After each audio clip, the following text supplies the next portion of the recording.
indefatigable Adedeji, who frequently worked 18-hour days, again acquired a fearsome reputation, instructing that one of two lifts at the ECA be permanently blocked off before his arrival at the office in order to avoid having to wait. His presence in Addis was unmistakable, a lord of a bureaucratic manner, driving around in a long limousine with the blue UN flag fluttering in the wind. As always, the great raconteur, Prof later described memorable visits with UN Secretaries General to various African leaders, having to escape Uganda's Idi Amin, who wanted them to stay, by taking an early flight. And then a memorable description of enduring Ghana's volatile Jerry Rawlings, venting about World Bank and IMF structural adjustment programs by pounding the couch furiously, even as the blows came closer and closer to both Adedeji and Peruvian UN Secretary General Javier Perez de Cuellar. Adedeji collaborated with successive OAU Secretaries General in Addis and became a confidant and economic advisor to many African leaders whom he addressed at annual Continental summits. And it was his vision that created the conference center of the ECA, which has been used for many OAU and AU summits. He established a particularly close friendship with Julius Nyerere after Adedeji had delivered a series of lectures in Tanzania in 1971, in which he indiscreetly declared to Mwalimu to not having met a single socialist in the country. Prof once told me the story of how he and Tanzanian OAU Secretary General Salim Ahmed Salim would instruct their staff to go around all the hotels that had been vacated by African heads of states and pick up all the agreed documents that they had left in their hotel rooms. And Prof said he turned to his OAU counterpart in frustration and said, "Salim, what are we going to do with our leaders?" The Nigerian scholar administrator established a stellar reputation as a pragmatic economist, more interested in solving problems than being constrained by ideological straitjackets. He criticized the discipline of development economics as focusing excessively on economic growth rather than human development, and noted that its ideas were based basically on experiences in the West that needed to be adapted to Africa. Adedeji was also especially critical of African economists who championed the mindless imitation of inappropriate Western models. Assisted by a formidable team of largely African economists, and we've heard about some of them earlier, Prof used the ECA to launch the most sustained assault on the bank and the IMF. He coined the now widely used term the lost decade to describe Africa's rapid decline in the 1980s, and argued against what he saw as the Bretton Woods approach of growth without development and export-led integration of Africa into the global economy on massively unequal terms. He stressed instead the need for Africa to use its own resources to promote greater intra-African growth by prioritizing agriculture and regional integration. As we heard earlier also, he led the development of Africa's alternative framework to structural adjustment programs in '89 and the African Charter for Popular Participation in 1990, and continued to champion consistently the collective self-reliance and self-sustainability principles of the 1980 Lagos Plan of Action, consistently pushing for Africa's economic decolonization and an African common market by 2023. The Lagos Plan of Action was adopted by the OAU, but then left to gather dust on the shelves of African development ministries in the face of opposition by Western donors. The renowned Ghanaian political economist SKB Asante described Adedeji as an African Cassandra, a visionary prophet who saw the future clearly, but whose truthful prophecies often went unheeded until it was too late. In the end, the bank and the fund reversed the large cuts in education and health that had decimated Africa's socio-economic sectors. Debt relief also became fashionable over a decade after Adedeji had warned about the unsustainability of Africa's $250 billion external debt. After retiring from the ECA in 1991, Adedeji continued his regional integration and peacemaking efforts in Africa, serving on a committee to review the ECOWAS Treaty in 1992, another body to transform the OAU into the AU in 2002. He was a mediator in Zimbabwe in the same year. He headed the Commonwealth team to observe Kenya's election in 2002-2003. And in 2007, he chaired the committee which audited the 5-year integration efforts of the African Union. We've heard about the establishment of the African Center for Development and Strategic Studies as a policy think tank in Ijebu-Ode, and Prof edited the widely cited Comprehending and Mastering African Conflicts in 1999, and every year published an incredibly useful conflict analysis and review of conflict situations in Africa. His elevation to chair the African peer review mechanism was actually seen by some as maybe a Machiavellian and cynical ploy by South Africa's philosopher king, Thabo Mbeki, to co-opt one of NEPAD's most articulate critics. In 1996, Prof co-edited the book South Africa in Africa, Within or Apart. And a decade later, I worked with Prof and Chris Landsberg to produce an updated version of the same book. And at the conference, he posed to South Africa the question that John the Baptist had famously posed to Jesus. Are you the Messiah we've been looking for, or should we wait for somebody else? So Eddie Maloka, I pose that question to you again. The APRM we've heard about, he chaired the South African review between 2005 and 2007, and he warned about the xenophobic violence. The Mbeki administration irresponsibly said it just simply was not true, and less than a year later, 62 Africans were killed and 100,000 displaced in some of the most horrific violence that we saw. And basically, Prof proved to be a Cassandra again. He was also scathing about the other African Gulliver, his own country, Nigeria's failure to fulfill its potential. And Prof noted in 2004, and I quote, "No country that is confronted with a long period of political instability, economic stagnation and regression, and is reputed to be one of the most corrupt societies in the world, has a moral basis to lead others. If it tries, it will be resisted." Prof turned down the chance to head up to become foreign minister in 1975 after the coup, instead agreeing to basically do the landmark review of Nigeria's foreign policy, which was submitted a year later.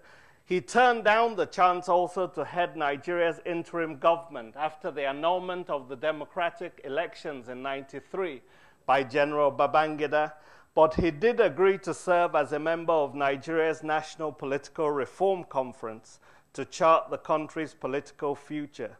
His attempt to secure the Nigerian presidency after retiring from the ECA was unsuccessful, proving again that no prophet is honored in his own home.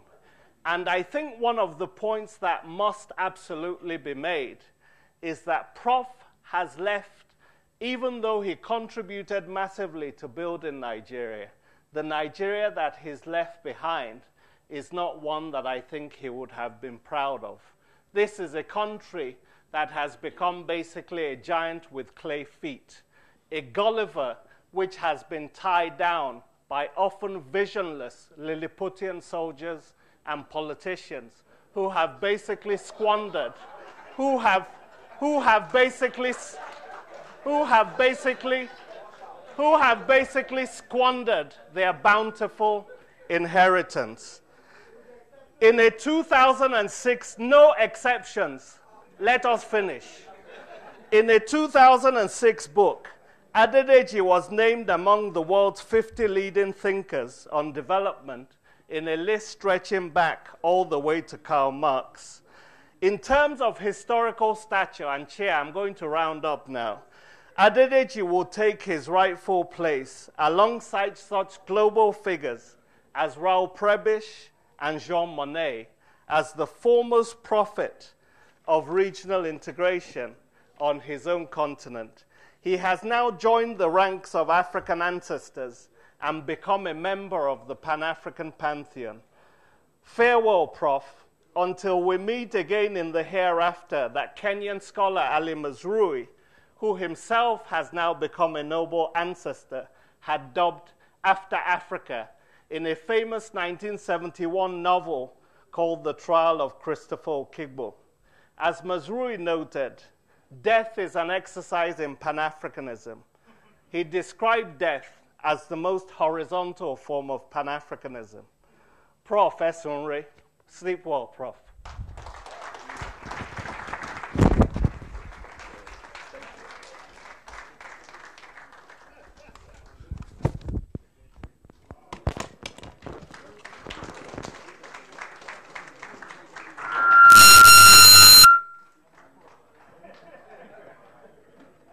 Can we put our hands again for Adebayo Adebayo?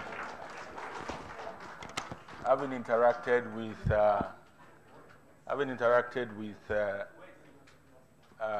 Professor Adedeji for a long time, I think the courage of Adedeji is something he has imbibed, to look power in the face and say it the way it is. And that's exactly what Adebayo has done. We'll move forward to the first panel session. And to moderate that session is Emmanuel Nadozie, who is the Executive Secretary of the African Capacity Building Foundation. Please, can you come forward? And with the panelists, Olua Jakaye, Temitope Oshikoya, Tamu Wenebo, and Jerome. Please kindly.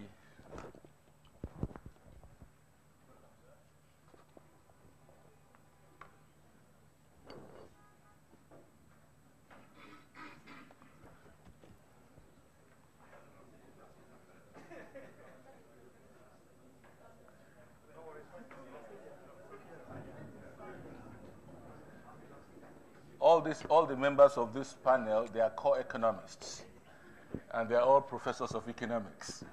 From Emmanuel Nadozie, he was the was the director of the African Macroeconomic Policy Division in ECA before he moved on to the African Capacity Building Foundation.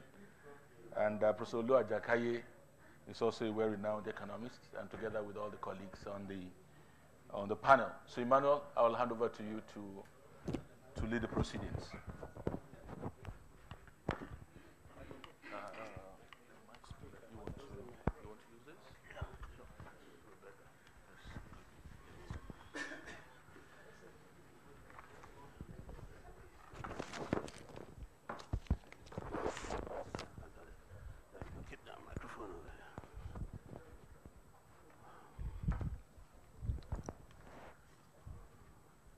Good afternoon, everybody. Let me try one more time. Good afternoon, everybody. Good afternoon. That's better. Please bring some coffee in case they are falling asleep. I need people to be awake now. Your Excellencies, the distinguished presidents or past presidents who are here present, and other distinguished ladies and gentlemen, time is of essence, so I will use the famous all protocol observed. We have a panel this afternoon that we hope will be able to give us some more information about some of the major themes that have been presented here today. But before I go into calling upon each one of them to answer some specific questions, let me just say one or two things about my turbulent encounter with Professor Adebayo Adedeji. I remember it was in Kampala, Uganda. I was in charge of supporting the African peer review mechanism, and I had been sent there with some of my team members to support the APRM which Professor Adedeji was leading as the eminent person. And so he asked us in front of the government. What about what President Emosoya goes? But there must be policy reinforcement to drive this process down to the grassroots. Thank you. Thank you. Thank you very much, Professor Ajake. Okay, thank you very much. The issue of involving the young ones and our lady folks in the process of integration and development is very key. And my view is as follows. We have been possibly overemphasizing competition versus complementarity. It will be important for us to see the process of, self-reliance, the process of, inward looking to look outward, as getting ourselves connected with the local, regional, continental, and global value chains. Let our small, medium enterprises be networked with the large ones. And this brings me to the NASIMA, perspective. NASIMA should please help us advance this agenda of networking rather than competing. There's no way all these people who make soap in their courtyard, these people that blend all kinds of things and then put them in molds and start hanging around the streets. You cannot compete with labor brothers of this world. All right? What we should do is get them to be connected with labor brothers to producing intermediate. Discourage labor brothers from highly integrated system. Let them go component basis, and they'll be outsourcing these components to these young and small and medium scale enterprises to feed them. When that happens, you're then going to have the inclusive development. You're then going to have technology being advanced locally. You're then going to have development that will be actually beneficial to all. A process where you establish the small and medium enterprises as competitors with large ones, which was the story of SAP, will lead us to nowhere. Thank you very much. Thank you. Thank you for those commentaries. Let me give Professor Shikari. Thank you very much. I think I'll focus on the issue of integration because I have practical experience of having been the Director General of the West African Monetary Institute, which is a participation of about 7 states. And the other thing you realize is that if you look carefully, the World Bank and the African Development Bank did not buy into regional integration as quickly as possible. It was not until the 90s, mid-90s, late 90s, that they now established regional integration department along with the NEPAD process. But more importantly, I think sometimes I also listened to what the Executive Secretary was saying earlier this morning. I think sometimes we overlook the role that Nigeria plays. The fact that Nigeria hasn't signed this agreement doesn't mean that it's not going to sign. If you understand how the process works, you need to do a lot of consultative process, consultations with various stakeholders. That consultation has not been effectively done within Nigeria.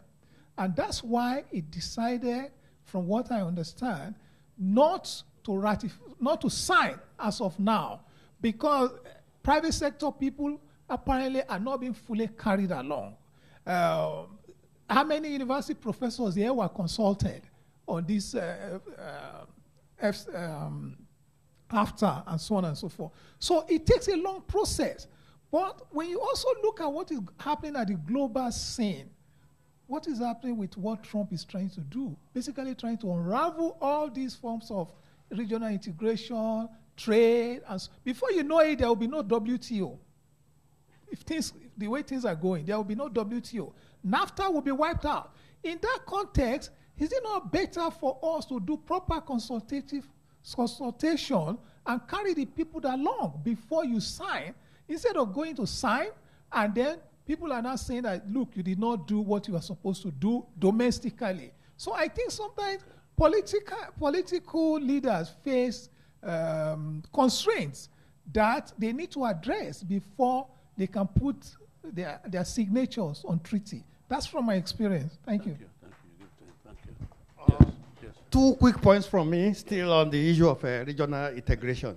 On behalf of the African Capacity Building Foundation, and I have led a team of consultants to actually visit all the RECs in Africa to see how ready they can do their mandate. There are several problems with them. Lack of capacity is a major challenge. Only few like ECOWAS can actually do what you ask them to do. I mean, by the time you get to a place like Central Africa, you start asking yourself who advises the president to be a REC. That is the truth. Another thing is looking at integration generally. I think Africa, the model has been deficient. We took like the European model whereby we want to simply remove tariffs. Tariff is not the major challenge affecting trade. We need some form of deeper integration. So by the time we correct those models, I'm sure we can get a lot from regional integration. But I don't want to waste your time. Thank you. Thank you very much. I know I'm going to offend some people by not giving them opportunity to speak, but I'm under instruction to end this session as quickly as possible. Absolutely. The general is here and he knows what I'm talking about.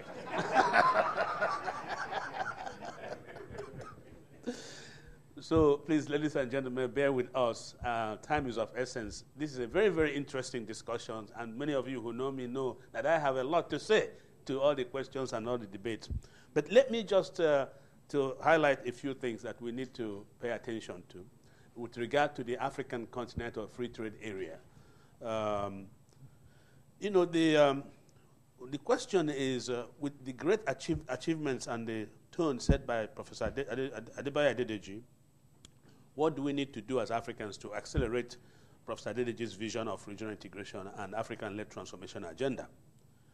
And my answer to that will be that we will immediately need to ensure the complete ratification and successful implementation of the African Continental Free Trade Area. One thing is signing, another thing is ratification, but even far more important than that is implementation. Remember, we have signed, we have ratified many things, but they were never implemented. And as a capacity development organization, we know that implementation capacity is a major problem for the continent. Let me give you something that will give you some cause for concern.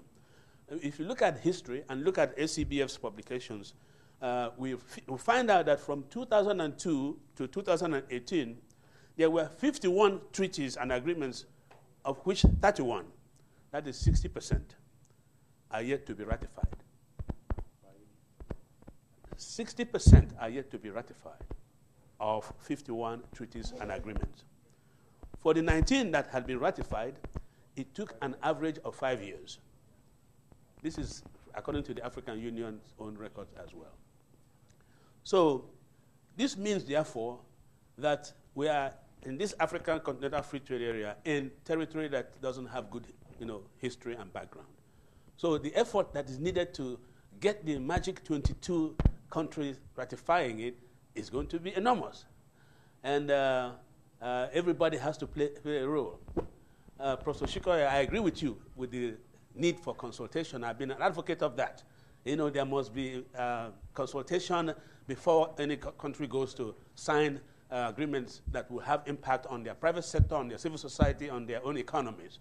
But Nigeria was leading this negotiation to get this Continental Free Area.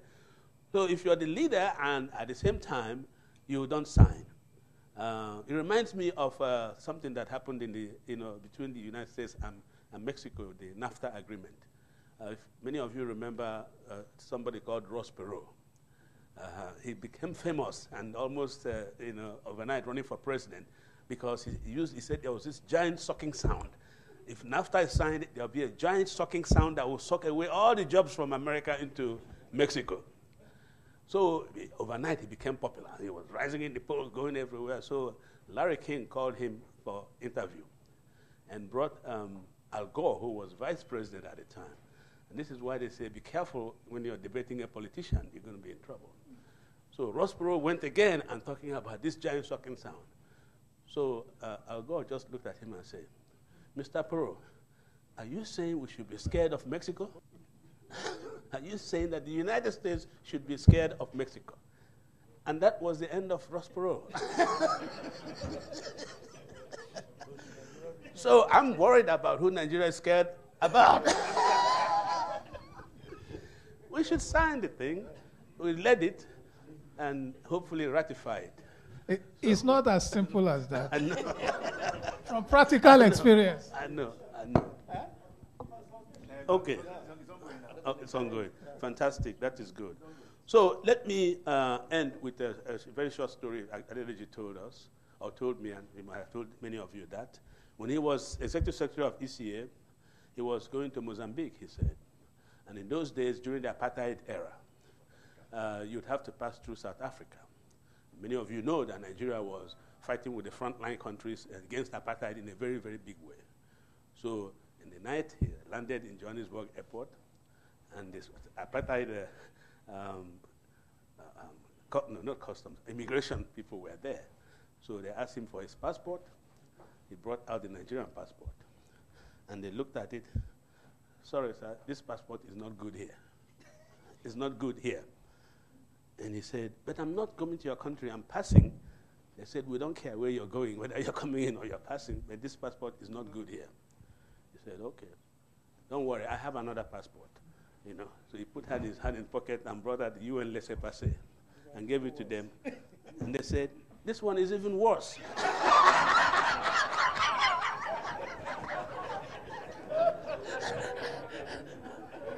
So I leave you with that story. Thank you very much.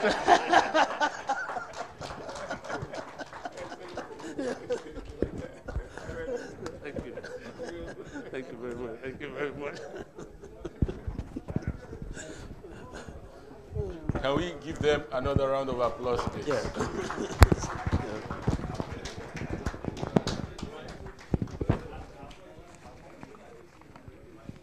The scholars which they had, they've left us with more questions than answers.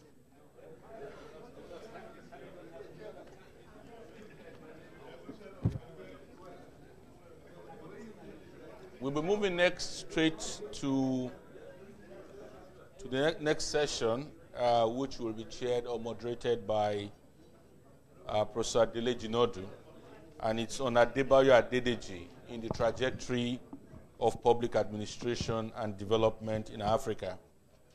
And on this panel, we have Tunji Olaupa, Professor Jide Balogun, and Alex Boyega.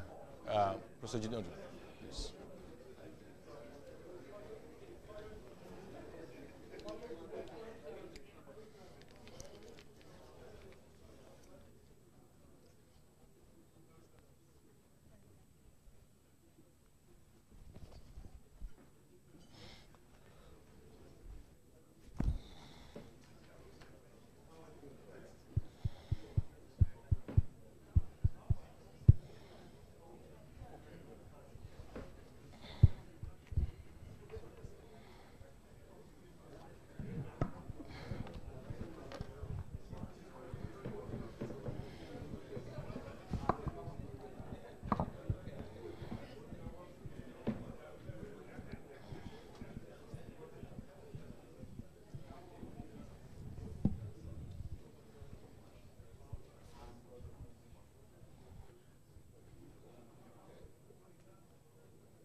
We can start. So let me, please let me call the House to order. We're about to start the next session. And I want to begin by recognizing the former heads of state here present, President Yakubu Gowon, President Alex Sawyer, and Her Excellency Amos Sawyer. Alex here is confusing me. Amos Sawyer. Now, this panel is titled Adebayo Adedeji in the Trajectory of Public Administration and Development in Africa. And I want to begin by saying a few words about my own impression of Professor Adedeji. And I'm doing so not because I want to repeat what others have said, but to add another perspective to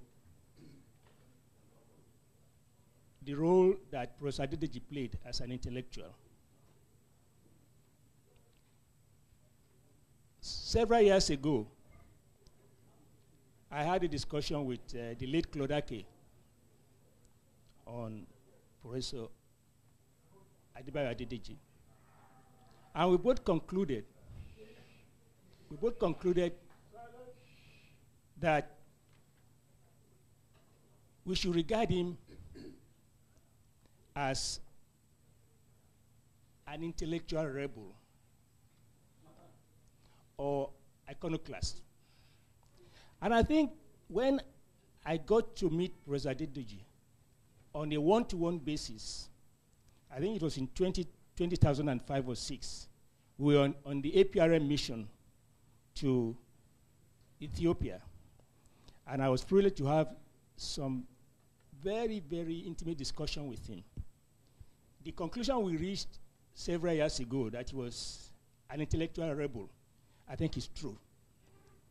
And I think it's important to give that perspective because I think Adebayo Adedeji was not just a conventional economist. He was not just a conventional development theory man, or whatever I want to call it. He believed that the problems of society, whether it is African or any other one, requires a multidisciplinary approach. That there is a unity of science, which departmentalization, university tries to create, that all knowledge, whether it is that there is a unity in terms of searching for the truth. And that you search for the truth from the perspective of your own culture as a way of adding to the general knowledge of pool of knowledge, the universal knowledge. So he was that an iconoclast in that sense. He was a rebel. And I think if you look at his own political writings, I find that what distinguishes him is the combination of theory, history, and economics that goes into his work. Because most of us, when we do our work, we tend to dissociate other disciplines from, economics, for example, discussion I had, we say, look, economists tend to, even within economics itself, they tend not to take interest in economic history or economic theory, the way in which we are training our economists in African countries. Political science, people have little interest in political theory. Sociology, very little in sociological theory or sociological history, and so on and so forth. So I think it's best to look at him in that way, as in our own context, as a kind of an intellectual rebel.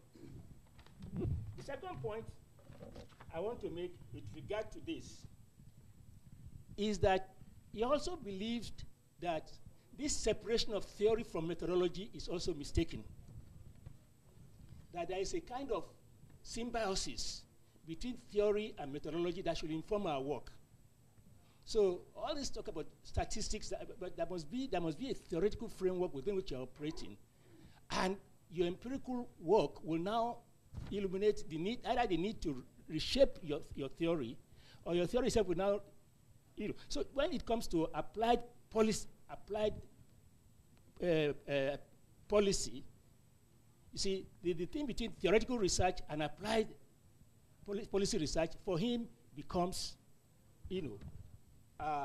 very, very tenuous, a distinction to make. So the point I'm making here again is that it goes against the grain of this policy theory dichotomy that most of us grew up with. Now, the third point I also want to make, again, coming from that mission in Addis Ababa, is that the problem of African development today is fundamentally a problem of the African middle class and professional classes. Most of us don't want to agree to that. We want to blame our political leaders. But he also holds the view that that problem, the professional classes and the middle classes themselves have not played a transformative role in society. And that is part of the problem that we should be trying to resolve. And I think from this perspective, what we are trying to do now in terms of looking at public administration and development is to see to what extent, looking at Adebayo's whole corpus of work, we can say what insights can we draw from him in terms of understanding the process of public administration and development in Africa. So I will first call on Dr. Olaokpa, who is a retired permanent secretary for the Federal Civil Service in Nigeria, to lead the discussion. Then he'll be followed by Professor Balogun, who was once the DG of the ASCON in Nigeria, and for several years worked with Professor Adedeji at ECA. And our leading experts on public administration and local government in the country, Professor Alex Boyega, will follow. Thank you, Chair.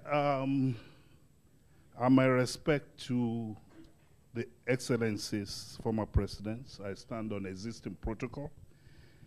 Let me start from the perspective of a career civil servant to acknowledge where Professor Adedeji belonged in the public administration profession. We've heard that he's a first-class rated, he had a first-class rated training in economics from Ivy League University, the best, LSE and Harvard. Professor Adedeji originally belonged to the planning cadre of the civil service in the southwest region, from which entry point he was inducted into the civil service. So whereas Professor Adedeji is mostly celebrated for his high-end economic policy planning scholarship, he was of a different stock from many eminent economic policy experts that we know. He was also a public sector management specialist, expert, who could discuss the 5 M's of public sector management competently. He could conceptualize and could unbundle systems, structures, and processes behind policy management process, and he could research them. Professor Adedeji came of age in the trajectory of two defining dynamics that shape governance and public administration in Nigeria and in Africa. There was the Africanization policy, which Nigerian version is Industrialization policies, which, as part of the nationalist movement of the 50s, challenged some basic assumption of the Weberian, that's Max Weber's bureaucratic tradition or model. There was, in Nigeria, for example, a contention between, a choice between merit and representativeness in order to resolve the old survival issue of Nigeria as a plural state. Nigeria, of course, went for representativeness, quota system. But the colonial government resisted implementation with the 1948 Food Commission, which pushed in the direction of Nigerialization. Now, the second dynamics that shaped Professor Adedeji's contributions to public administration was the dynamics in the trajectory of fiscal federalism in Nigeria. And the contention there was between the confounding option of the principles of derivation and the factor of need and equalization to enable balanced development in the context of a federation. Why did I provide this context? These two concepts shaped Professor Adedeji as he continued his study, in fact, provided a practical and contextual guidance for his work and research in LSE and Harvard. Now, when he returned and worked with Chief Adebayo, Chief Adebayo incidentally was a treasury specialist, meaning he was a public finance expert. So they were literally from the same field. But also he was tackling Chief Adebayo belonged to the meritocratic school of thought that preferred competency-based human resource management policy than to representativeness. So through the planning group, the Tan and Gan group that Chief Adebayo set up in the Southwest region, to which Professor Adedeji belonged, they already shaped the dynamics and the requirement of building the service in Nigeria. So when Professor Adedeji resumed in the Institute of Administration at Ife, he went there with a firm agenda to build the capacity of largely bureaucrats who are there until 1960, and the new generation of public servants who are mainly graduates who came in after the independence. In approaching the work in Ife and the Institute, himself and his team cultivated a dialogic relationship between practitioners and administrators, and through conferences and seminars, which proceedings were published, they were able to develop learning material for the study of public administration in Nigeria, and it was in that dynamics that the Quarterly Journal for Administration was born at Ife.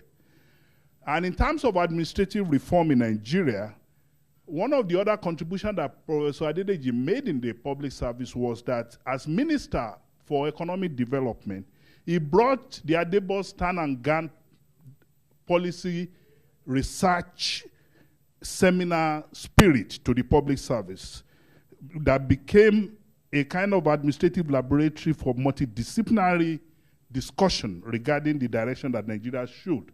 He actually led the 1969, the conference that was done under the Gowon administration to shape the national plan that he did when he was.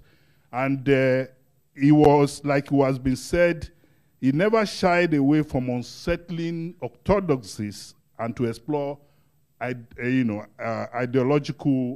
ideological position.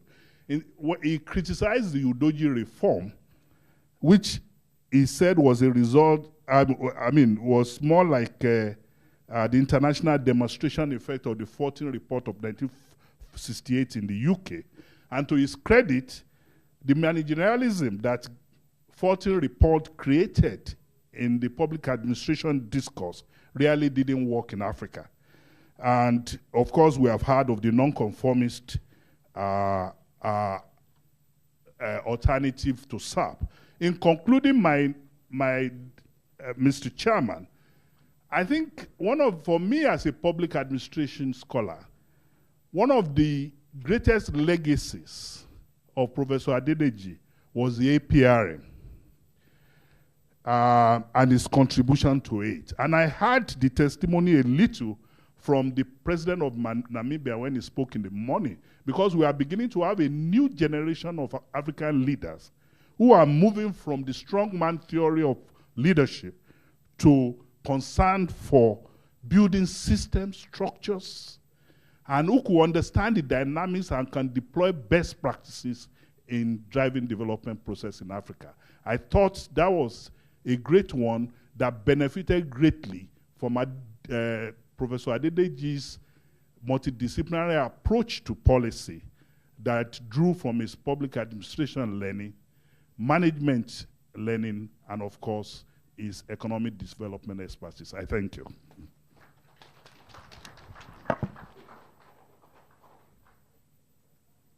I think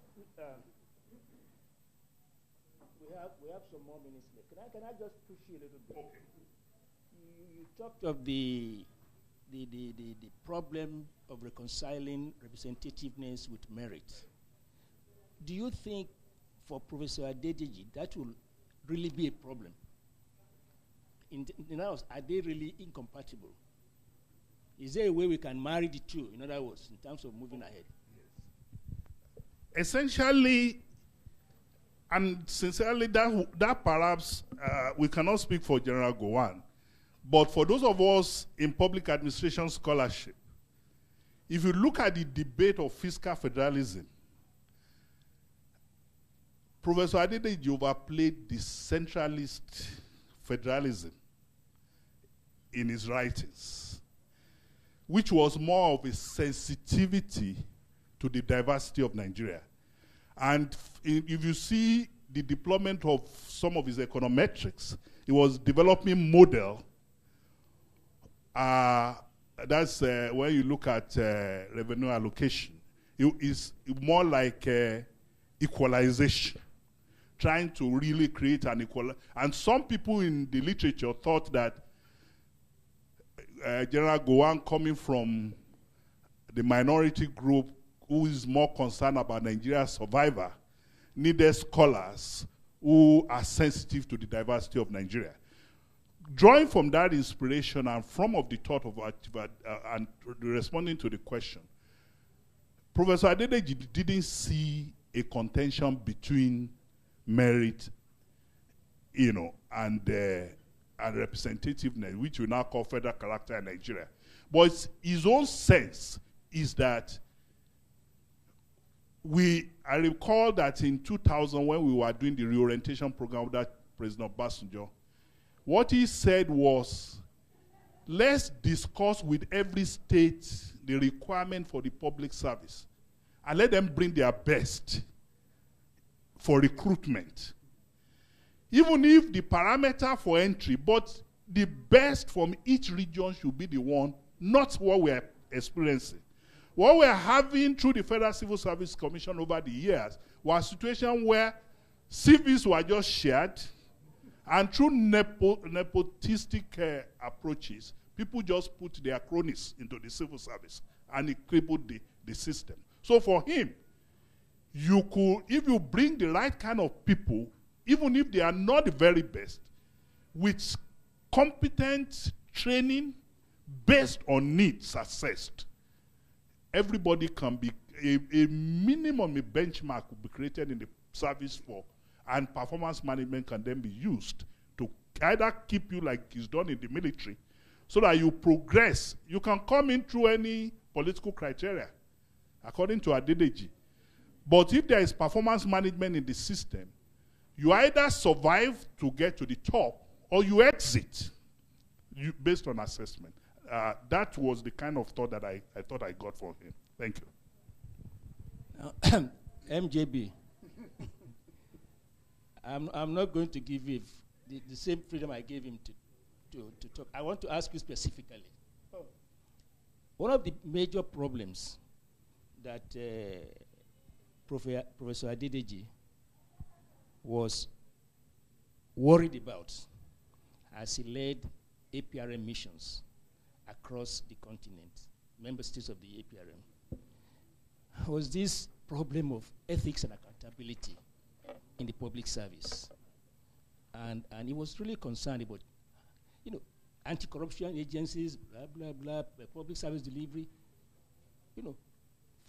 from what you worked within, and you yourself at the ECA, you wrote on ethics and accountability with Gelas Mutahaba and others. What is the problem about corruption in our public service? And what do you think we need, how do we need to address it? Then you can then add anything else you want to that question. Thank you very much. President Yakubu Gowon, President Amos Sawyer, and Madam Sawyer, please permit me to do what I was specifically mandated to do. Then later on, I will come back and answer your specific question. That was what I was consulting Said about. Oh well, you should have brought me into the discussion. The reason I will not shy away from that. Have I destabilized you? You have not. I just do not know where to begin talking about Professor Adebayo Adedeji, because he and I we go back a long way. I knew him as far back as 1968. Don't ask how old I am. That's debatable. I met him in London. I was just wrapping up at the University of Manchester. And he was in the process of building, Olawapad mentioned what he did in founding the Quarterly Journal of Administration, a journal which he edited for a number of years before he handed over to me to succeed him. He was also for many years the president of the African Association for Public Administration and Management at a time when Jeremy Udoji was Secretary General.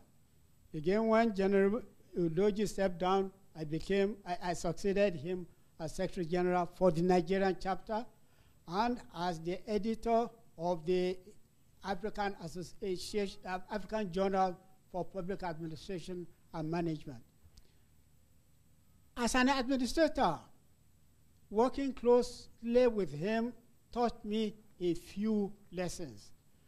Number one, it is important in anything you do to carry your staff along.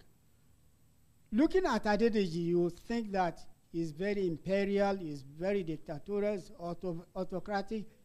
He is nothing of the sort. I can testify to that personally. The only people Adedeji could not stand were those who could not defend their ideas. If you stand your ground, okay, now it's the past tense. If you stood your ground and you make your point coherently, logically, Adedeji, I think somebody confirmed it, Professor Nadozie, when he said that at first he appeared to bully him until Nadozie produced something which impressed him. He recognized excellence wherever he found it, and he encouraged it.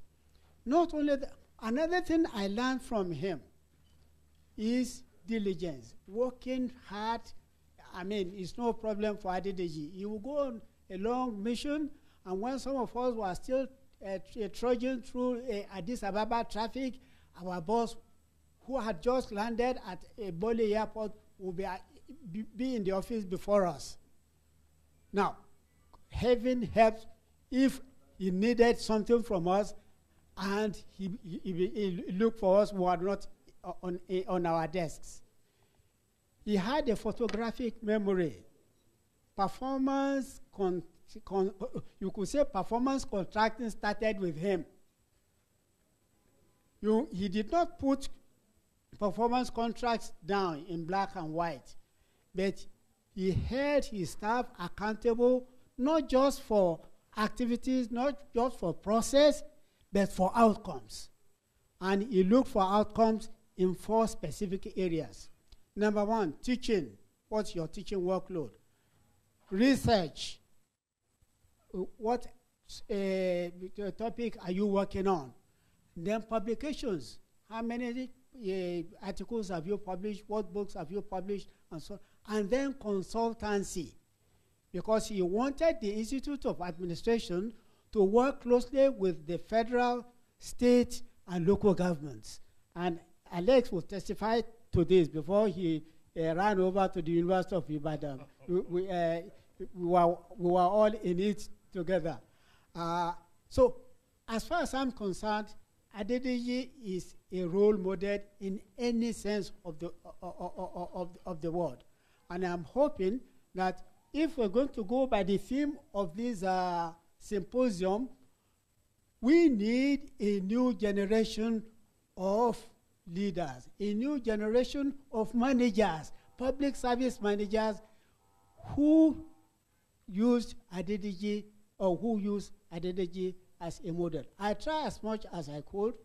I learned a lot from him. The only thing I didn't learn was how to become prominent. I thank you very much.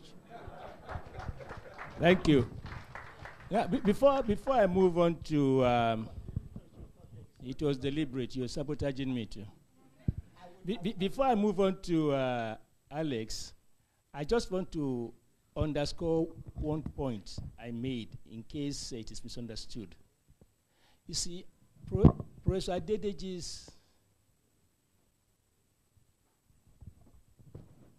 critique of Western social science was for the same reason, because he believed that Africa must bring its own perspective to bear on scholarship, was why he was also critical of mainstream Marxist scholarship on and about Africa. So it is not just with the West that he had this ongoing, because the West was the Bretton Woods institution, but he also was very, very critical of Marxist in the context of Africa as well. Now, we'll now call on Professor Alex Boyiga, who was with you at Ife, Yes. but did not come to ASCON. No. You didn't bring him there. You refused to leave the back. But I think Alex is on this panel, and I've said it to his face many times, that he's the face of scholarship on local governments, whether you call it devolution or decentralization, and of the important role it has to play in development. Now, one of the things that has come out of the APRM is that our leaders, our governments, play a great deal of, they make a great deal of noise about devolution, decentralization. And when you look at it in practice, whether it's a federal system or it's a unitary system, devolution is hampered by re-centralization, as they call it. So I don't know if you want to touch briefly on that as you make your own contribution to this debate. Thank you very much. Please let me start by greeting our former heads of state, General Gawan and Professor Amos Sawyer. I want to add further reflection on the work of Professor Adebayo Adedeji at the University of Ife. As Professor Balogun has said, he wanted a diverse staff at the Institute of Administration. But there was a method to his diversity, and there was a unique way in which he approached it, which I thought I should share with you. Adedeji wanted a staff training institution which had an equal number of academics as well as practitioners. There was an arrangement by which any year 2 public servants, senior public servants at the level of Deputy Permanent Secretary, were seconded to the Institute of Administration. And they gave invaluable contribution to the research of the Institute and to the teaching of programs in the Institute, because academics tended to rely on theories, and basically Western theories of public administration. It was these practitioners, these civil servants, who helped to ground the theories in the practical realities of the Nigerian setting. So every year, 2 senior civil servants were staff of the Institute of Administration. They participated in seminars, in teaching, and in helping to also train civil servants who had come to study the various programs that the Institute offered. Academics learned a lot from these civil servants, but also learned from the programs that were on offer. And after 2 years, they returned to their civil service positions without loss of seniority. This was what brought in Asambu, Lawan, Ogundele, and many people who went on to become outstanding civil servants, because they had gone to the Institute and gained theoretical knowledge which they lacked working only in the civil service. Another part of the program of training at the Institute of Administration was that he made the programs demand-driven.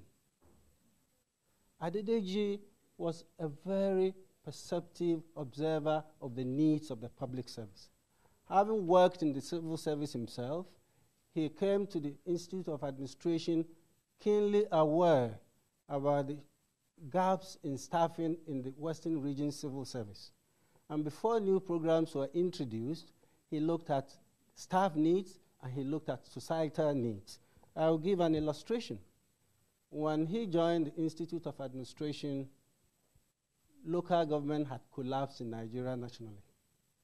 In the Western region in 1968, we had what was called Agbekoya riots, peasant uprising because of the failure of local government. So Western Nigeria was introducing new systems of local government to respond to the revolt at the rural levels. The new system of local government couldn't find suitably qualified staff, nor were the local politicians also trained enough in the representative local government system that was adopted. So he introduced programs in higher diploma in local government management and administration, program in higher diploma in local government finance and administration, which were very, very highly subscribed because local governments needed these programs and governments supported local staff in going for these programs. He also introduced courses in development administration. When the institute started, it had a generalist program of diploma in postgraduate diploma in administration, which was meant for general administrative officers. But he came in with development administration programs, development economics programs, which addressed the need of the civil service or planning officers. Planning officers were inadequate at the federal and the state levels. He also introduced courses in diploma in international affairs for the Ministry of External Affairs of Nigeria. So he always looked at societal needs and then designed courses to meet such needs. If Adedeji stayed in the university, we will not have a situation in which we produce graduates who could not find jobs in the public sector, because courses will be designed for the purposes of meeting societal needs. Staff gap needs will first be assessed. Now let me talk about his publication program. Adedeji went to the Institute of Administration at a time when there was inadequate literature in African public administration. African countries were going through decolonization, but mental decolonization, especially as it applied to administration, was virtually lacking. So he needed to encourage the publication of books that would reorientate African administrators. The Quarterly Journal of Administration was not just an academic journal. It was a journal in which senior civil servants published their reflections on the state of the public service. And it also allowed research outputs from academics to be readily available to senior administrators. So many policy reform debates first took place in the Quarterly Journal of Administration before they were considered at higher levels of government. Please give me a few more minutes.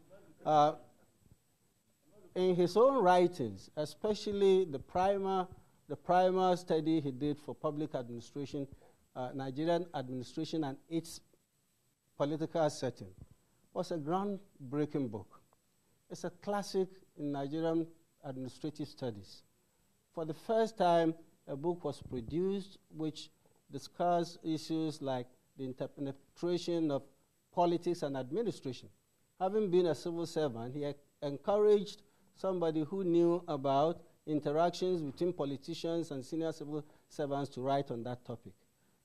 The book covered the whole gamut of public service management, including public corporations. And it was the first time that such a book was written, and no book has been written which has covered the same range or the same scope of issues that Adedeji tackled.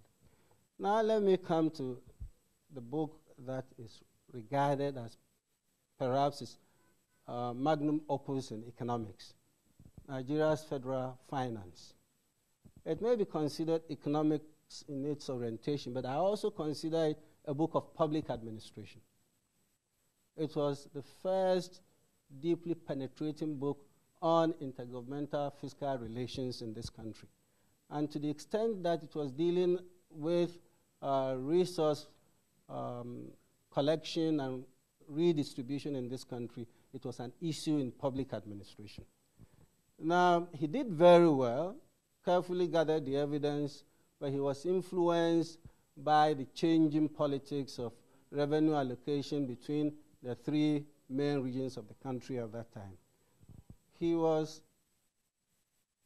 influenced by the fact that first two regions wanted derivation to be applied in revenue allocation. Then they changed their position when it didn't suit them anymore to argue for the application of needs, equality, and national interest. And because of that, and the technocrat that he was, he wanted the latter to be adopted, namely needs, equality, and national interest. This led, when it was adopted, to centralization of revenue. And by that very fact, a more centralized federal system. I'm not attributing the adoption of this centralization of fiscal resources to Adedeji alone. It was also brought about by the sheer force of circumstances, the Civil War, and the need to centralize resources. But Adedeji supported this standpoint from the purely technocratic point of view, namely that he wanted efficiency in the collection and management of public resources. But he neglected one thing. He thought it was the quarrel over revenues that led to disunity among the regions. It wasn't that caused the disunity. It was the lack of elite consensus, lack of social cohesion, lack of ethnic mutual respect and understanding and trust that produced the unity rather than the revenue allocation system. In recommending the adoption of needs, equality, and national interest, he thought he was applying a technocratic solution to what was purely a political question. In neglecting the political question, he failed. Political questions cannot yield or do not easily yield to technocratic solutions. Today, we have a technocratic instrument, the Revenue Allocation, Mobilization, and Fiscal Commission, which is now more silent than heard in this country. It simply shows that you cannot solve problems that way. What is lacking in Nigeria, and has been lacking for a very long time, is an elite that is capable of mobilizing the people, building an elite consensus, and ensuring that there is a national framework that builds trust and confidence. We shy away from the word ideology in this country, but we need that kind of framework, a political framework that enables us to trust one another, gives us confidence that whoever gets into power is not going to apply the resources of the country to sectional interest, but rather use those resources for the interest of everybody. This is what is lacking in this country, and which has made the country fail to make the appreciable progress that Adedeji dreamt for this country. If we're going to honor Adedeji beyond this seminar, I have a few recommendations that I want to make. The first important thing is that he left public administration behind, went into economic development issues. There is no African state which has a strong civil service or public administration system as he would have wanted. This is the reason why you have beautiful policies which are not effectively implemented. Whatever program ECA designs, if African civil services remain at the level of efficiency and effectiveness where they are today, not much will be achieved. So priority number one, there should be a scoping study of the civil services of African states.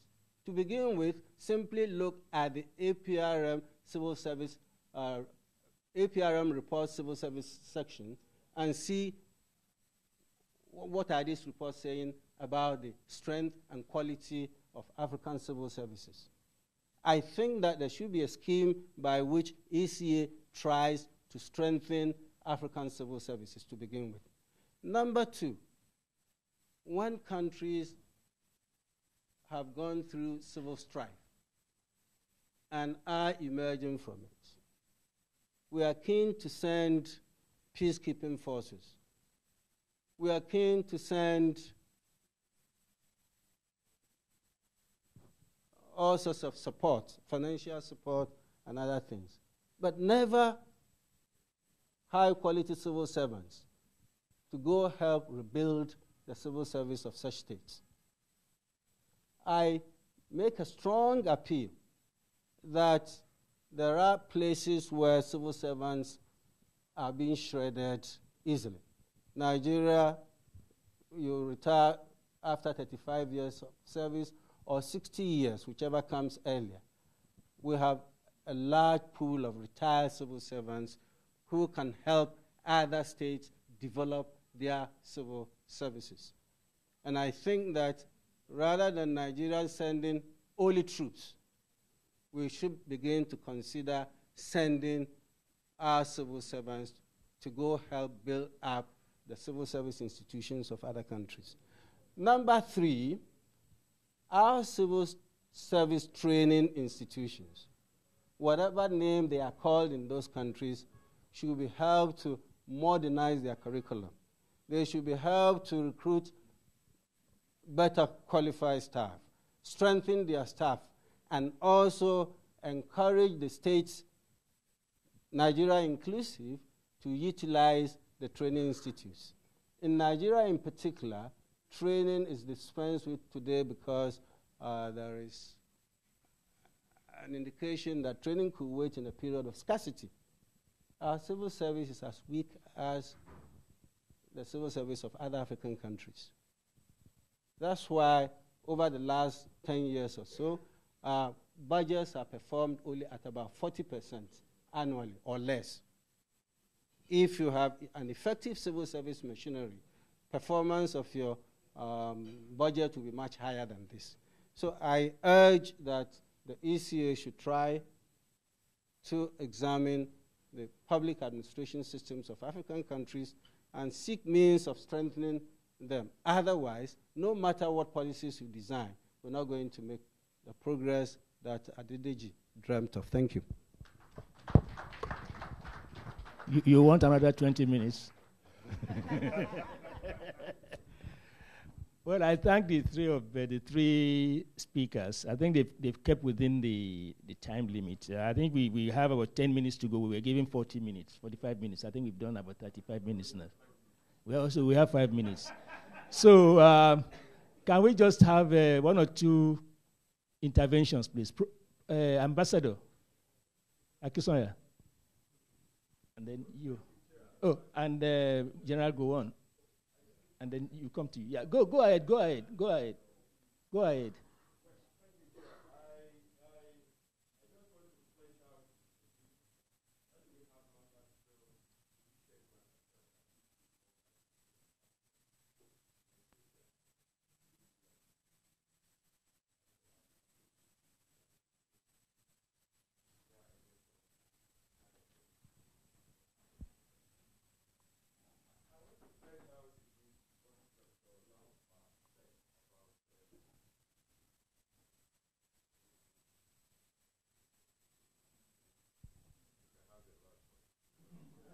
Is it? I see. Oh, he has finished. I see, okay. Representativeness and meritocracy, and of course political considerations. And let us now put it on the continental level. One of the great things that Professor Adedeji did, and you had his hands backed up with its administrative qualities into continental systems. The AU reforms, the reforms that he did in the AU, I think it was during the time of Conari, which is called the Adedeji report, that was selectively implemented. And these are some of the challenges that we have in Africa, not only in the AU, the regional economic communities, but it is a good thing that the ECA provides that backing, the capacity. For instance, I'm aware that donors in the African Union and in some other regional economic committees, they have their hands on the implementation of how their funds are managed. This should not be so. I'm sure, I'm aware that he made quite a lot of good recommendations about meritocracy that needs to be built even to the appointment of commissioners. Because they are the mouthpiece for Africa. But what is the way forward from the perception of our great administrators? How do we build this capacity into the African system for be able to have good delivery? Thank you. Thank you. Well, since you are sitting down, I think I can sit down and answer the... Thank you. Thank you. Yes. No, my short remark is on... I say, okay. Well, thank you very much indeed. It's on Udoji, the remark on Udoji Award, to say that, in fact, Professor Bayo Adedeji disagreed with it. I don't think he disagreed with it. As far as I can remember, everybody accepted the idea of Udoji Award. Now, that came about as a result of one thinking during the period of the Civil War, and many years after, the civil servants that were very loyal, committed, and honestly did not. There was no strike from the labor movement, etc., and everybody contributed. And I thought at the end of the war, then I think we should review, the grade, the civil service gradings, etc. And this was done, by Udoji, and he did an exceptionally good job. Then came, now, what is the reason? What is, the value of doing such a review without, appending some remuneration, to it? And this is what, I decided upon. I said, look, this is very important. In order to reward, loyalty and commitment during that very difficult period. And so, of course, we said that should be done. Yes, it was done. Then, what sort of, how long should this be done? Now, I went for 1 year. And of course, there was very strong objection from all the, either the commissioners and also permanent secretaries or officials that are at the executive meeting. And we had a very, very long argument about it.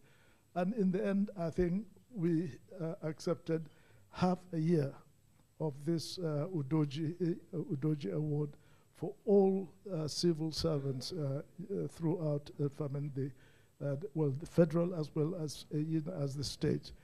And yes, I can assure you there was jubilation in all the staff that were involved. And I can assure you, up until today, I meet a lot of people who are saying, thank you for Udoji. Thank you for Udoji. There is objection, from even Udoji himself that we should not have done that. So I said, well, Udoji, and everybody is say thanking Udoji, but Udoji was objecting to it, and so I said, like, please, return the thanks, to me rather than to Udoji. And that was a time that, you find it was really beneficial to the people who, were riding, a bicycle, were upgraded to a motorcycle, probably to a car. But the most important one is a lot of the parents were able to finish their building, their houses, able to send their children to school and to universities, and really it did a lot of good to the people. And therefore, for anybody to say that, that the award was not worth it, I can still argue with them and say, now you talk to the people affected and hear their view about that award. So, excellent.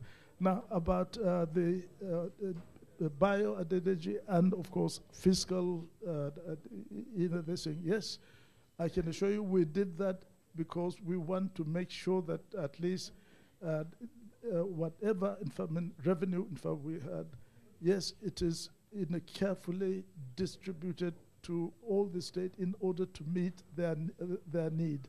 And yes, let me say, he is not the only one who, believe in the system, of need, equality, etc. Yes, I think practically all of us in the council believe at that time that that is necessary. Yes, it was a unitary system of government, and we wanted to use it as such. But of course, we know that when politics come in, of course, there will be various necessary changes to that, which certainly happened, and it only happened during, when politics was done to the country, and of course, the states start demanding their right as far as revenue is concerned. Thank you.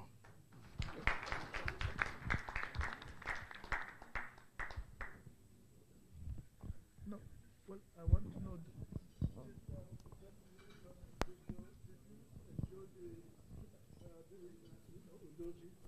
I did, but I bought it. I bought a television set. I got him. There was no NEPA. There was no power.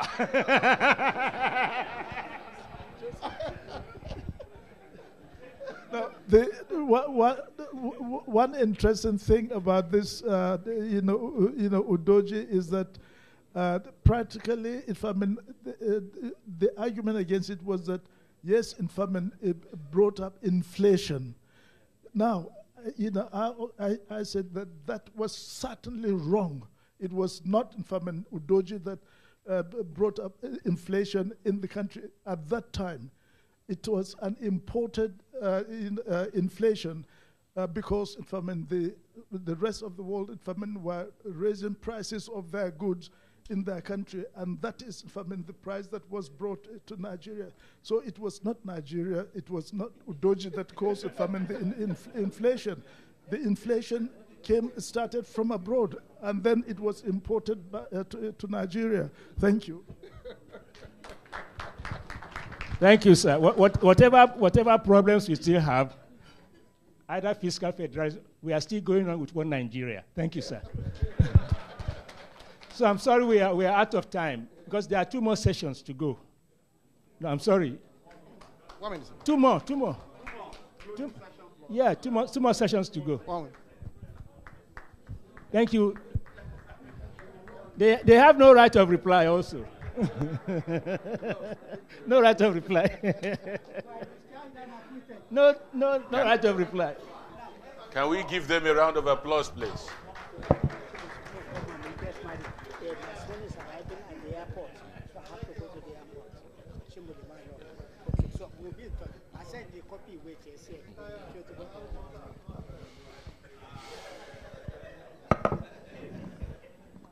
we're going to the last session, which is session 3, before the way forward.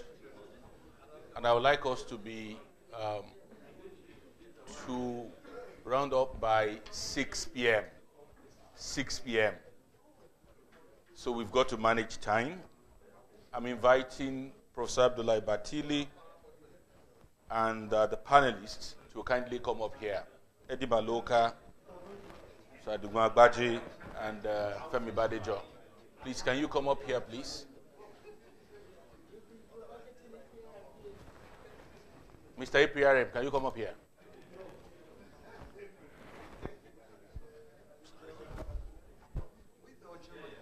Batili. Abdullah Batili.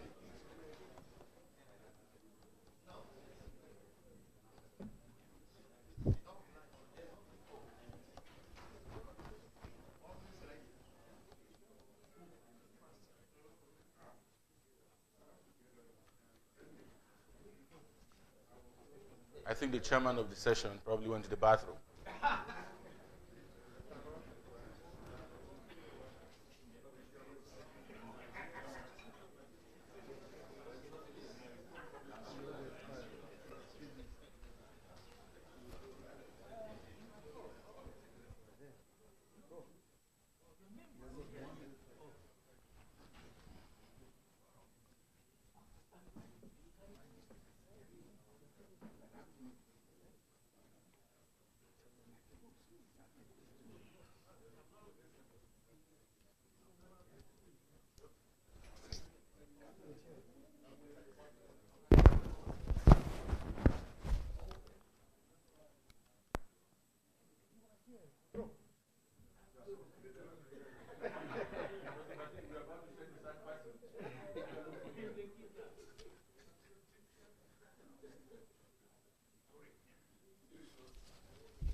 The microphone, please.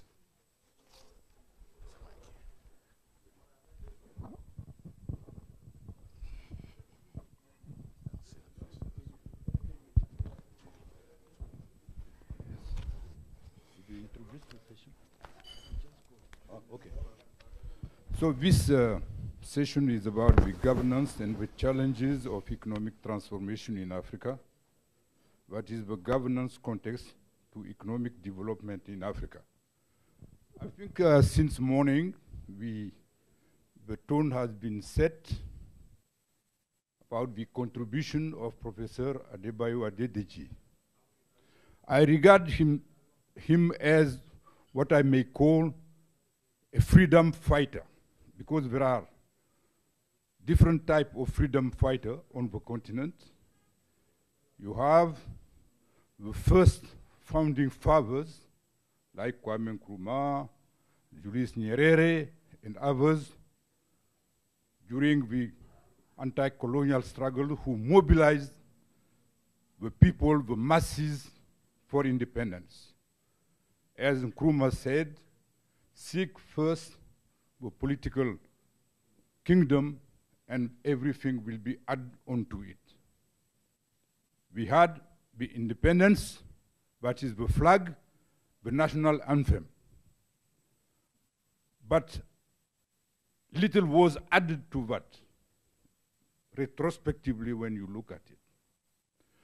You have a second type of freedom fighter, those who took the guns to liberate the countries. And after the liberation struggles through the guns, the fight is still on. We have a national anthem, we have the flag, but what is really meaningful is the economic freedom. Still, we are struggling for that. And the third type of freedom fighter is really this giant we are celebrating today after his death, Professor Adebayo Adedeji. I remember in the early 80s in Dakar, my little niece, because we were talking about structural adjustment program, etc., and I keep repeating about the work of Adebayo Adedeji. And what little girl, eventually she sang, Professor Adebayo Adedeji. Once she speaking, when she heard about somebody is a professor, she said, Adebayo Adedeji. I said, no, not every professor is called Adebayo Adedeji. You know, because those days, for us, as militant, as Pan-Africanists, we were so impressed by the work he has done, what he has written. And we were struggling, fighting against President Senghor, and you know, all the system, those who were supporting the structural adjustment programs. For us, it was important, really, to celebrate those ideas. And in our movement, underground, politically, in the trade union movement, in the youth movement, in all the mass movements throughout, for us, what he has done was supporting, in a way. So it was a kind of, we were in solidarity. We regard him as a freedom fighter. And this is why when I was invited, I really would like to commend ECA to have organized this meeting. It is overdue. It is overdue. In Africa, I think it is important to celebrate people when they are still alive. You know, this is very good, but I think may he rest in peace, because he deserved this beyond Nigeria. And this is why I think at one point I agree with this recommendation to have a much larger meeting to celebrate what this great African patriot has produced for us. This freedom fighter in the realm of thinking, of, you know, building the new Africa for which, you know, generations of Africans have been fighting. So I have 3 panelists here, and it's interesting, but not only we have colleagues from Nigeria, but also the executive secretary of APRM, who is in the thick of this endeavor today, and this Eddie Maloka. Maybe I will start with you, if you can give some. Thank you very much, Prof, and thanks to the high table as well, and to everybody. And to say, my friend Ade is sitting here, that we are planning to organize the South African leg of this event. It will not be as big as it is here, but we'll do our best there. But Ade is trying to do a one-man show at UJ, so I'm trying to encourage him to wait and do it the ANC style, you know, of collective and doing things together. So we'll be doing that soon, hopefully in October, and try to recognize. And I think Professor Adedeji is quite well known in South Africa and has a lot of supporters and people who admire and follow his work. The second thing is to say that I was part of his team when we did the audit of the AU. So working with him were in Addis Ababa, where he was leading us. You know, Prof didn't take prisoners when it comes to sharing power and leadership. So there was a South African also there, a very powerful personality. So the two of them, it was like two, two bulls in, and she's a female.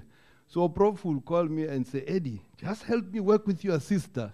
And then in the evening, the lady will call me to a room and say, Eddie, what's wrong with your friend? I can't work with him. But he produced an excellent report. He sat throughout in Addis and put it together. And it became, unfortunately, you know, we had transitions from the Konare to jumping period, and there was a follow-up. But some of the things did not happen. But some of the ideas, of course, have been carried over now into the current reform processes. And one of them is on the appointment of the commissioners.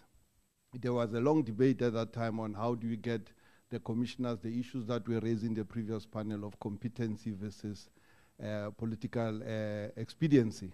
But I can tell you in the ANC, they are dealing with that. You know, the African National Congress, there was a time when the president used to appoint premiers, who are the governors, and then there was a rebellion under President Mbeki, because President Mbeki will appoint, and then you find that he appoints somebody who's not the chairman of or the chairperson of the ANC structures in the province. Now the decision was made that no, the province must give 3 names, and then the national leadership will look at the 3 names. But then what the comrades, they do at the province, they take 2 weak people and combine with 1 strong one. So one of the leaders of the ANC was telling me that, who was now processing this, he said, hey, you see what I'll do with this thing? I call these provincial leaders and I say, oh, this is a good list. And I say, I think I'm taking Adebayo. They say, he's so useless. Don't even look at that name. And then he then called, they say, that one is a drunk. Don't even touch him. Because then, so it's not easy. I want to see how we're going to work out the balance between political expediency and political appointments and appointments based on merit. Because where you have member states, this is not the ANC, it's even worse. Member states can give you the best, but they can also give you people that they don't want. So it's not going to be that easy, because these are the issues that we're dealing with when we're putting together that report. But the thing I like about Prof, his ideas on economic development, is it's not completely the Samira Amin's ideas around delinking. But there's an element of that, to recognize that in Africa, we have to own our own development. And that's what we are trying to do with the APRM. And Professor Soya, he spoke very well about APRM. He went and convinced the leaders in Botswana to join. Because we're told that Botswana did not join at the beginning because they said, no, during the Cold War, when all of you had dictators, we were already practicing this thing. So what's the point? But now, I'm told, I got a call yesterday that the ambassador in Addis of Botswana has been given instructions to talk to us about joining. But really, the contestations around governance in Africa, I think, are the issues that are going to be quite key. There are contestations that are both political or geopolitical, but also intellectual.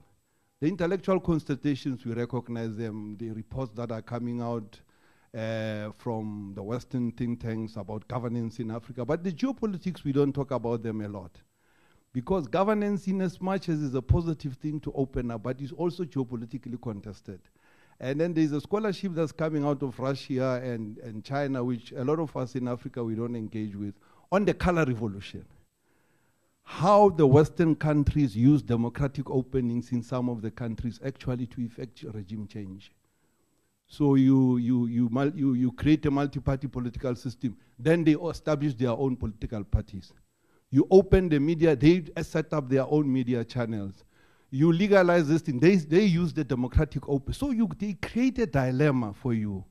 How do you open up your own country without at the same time sabotaging your own system and getting yourself out of power? And this is a reality that we see as the APRM. You see when governments change, and there are quite a number of elections coming. When an election changes, and the APRM offices at the country level get affected. So I'm hoping that at some point we could have a conversation around the geopolitics of governance in Africa and how it is contested on the ground at the country level. The democratic spaces that we open, which are good and necessary, but sometimes are exploited by negative forces in the pursuit of other agendas within our own countries. But I want to say, just to wrap up very quickly, to say that there are a few things that I think that, building on what has been done by our elders who spoke this morning, we need to do to own the governance agenda on the continent. And I don't want to talk about the APRM, but I'll talk about it because I think it's one of the vehicles that we have on the continent. One is that we really have to deepen the peer review processes. Professor Soya will know that the peer review, when he started, I remember when we started the APRM, then back there, we were working with President Mbeki and President Obasanjo and some of our leaders. It was intended to be the real peer review, where leaders take off their jackets and talk to each other directly. But over the years, it has become a ritual. And I think even leaders applaud each other. But our current chairperson, President Idris Deby, has said to us when we were in Jamena a few weeks ago, that I recognize the good practice, but I want you to tell me about the things that I'm not doing right. And I think that's the direction where leaders are going, to really get the actual peer review, to get the leaders to talk to each other the way our leaders were talking this morning. And for me, I was also very pleased to hear Nigerians talking so directly to their president, former or present. And I think it's something very important. And this is really the peer. And General Gowon did not try to run out or go outside and hide himself or call on the military or call. He's not even upset. He's even trying to defend and explain his policies to a Nigerian, a fellow Nigerian. That is the peer review. And really that's the direction I think we really have to. And this is currently we have a task team. Professor Jinari is a member of it, and I was saying to him, we have to recruit and try to see whether we can steal the wisdom of Professor Soya to be part of that task team. How do we really make sure that the peer reviews that are intended to become really the peer reviews? So they are working on a report which we'll take to our leaders in January. I think the first thing is really the deepening of the reviews. The second one is universal accession. We need to try to get all African countries to join, but it must be voluntary. The voluntary part should not be sacrificed, because the reason why we insist on voluntary is because once you agree, that signing or joining of the APRM comes with certain responsibilities. Because remember, what is in the APRM statute is the same thing that is in the Constitutive Act. The difference is that in the Constitutive Act, there is an element of automatism. I can join and not comply.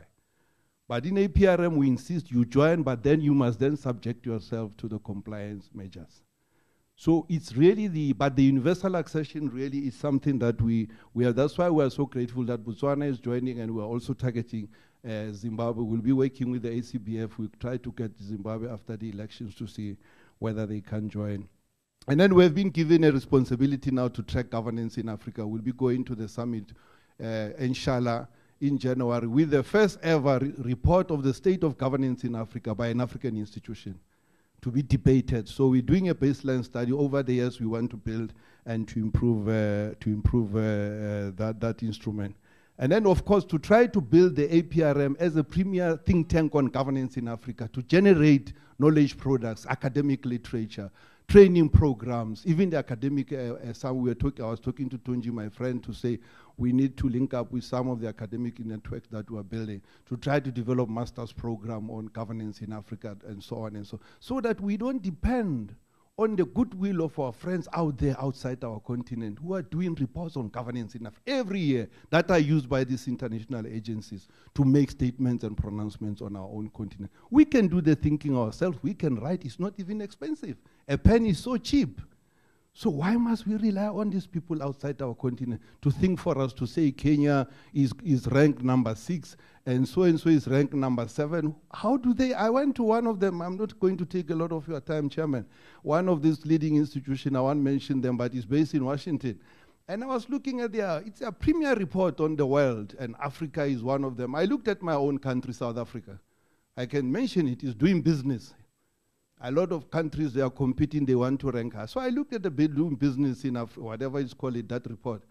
And I looked at the section, and then I told them, no, but this report is not right about South. He says, no, but it's right. I said, no, it can't be right, because I know in South Africa, it doesn't take this long to register a company.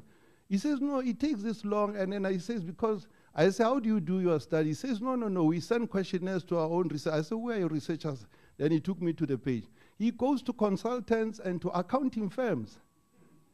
So when you register a company through an accounting firm in South Africa, it takes you 14 to 21 days.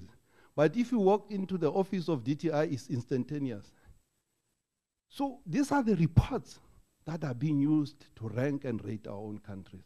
But we are Africans who are here. We don't need distant and long-distance research and all those kinds. We can do the things ourselves. So really the issue of the generation of this think tank and this material on our continent is very important. And then the country level processes. Here in Nigeria, we have a very powerful office of APRM based in Abuja.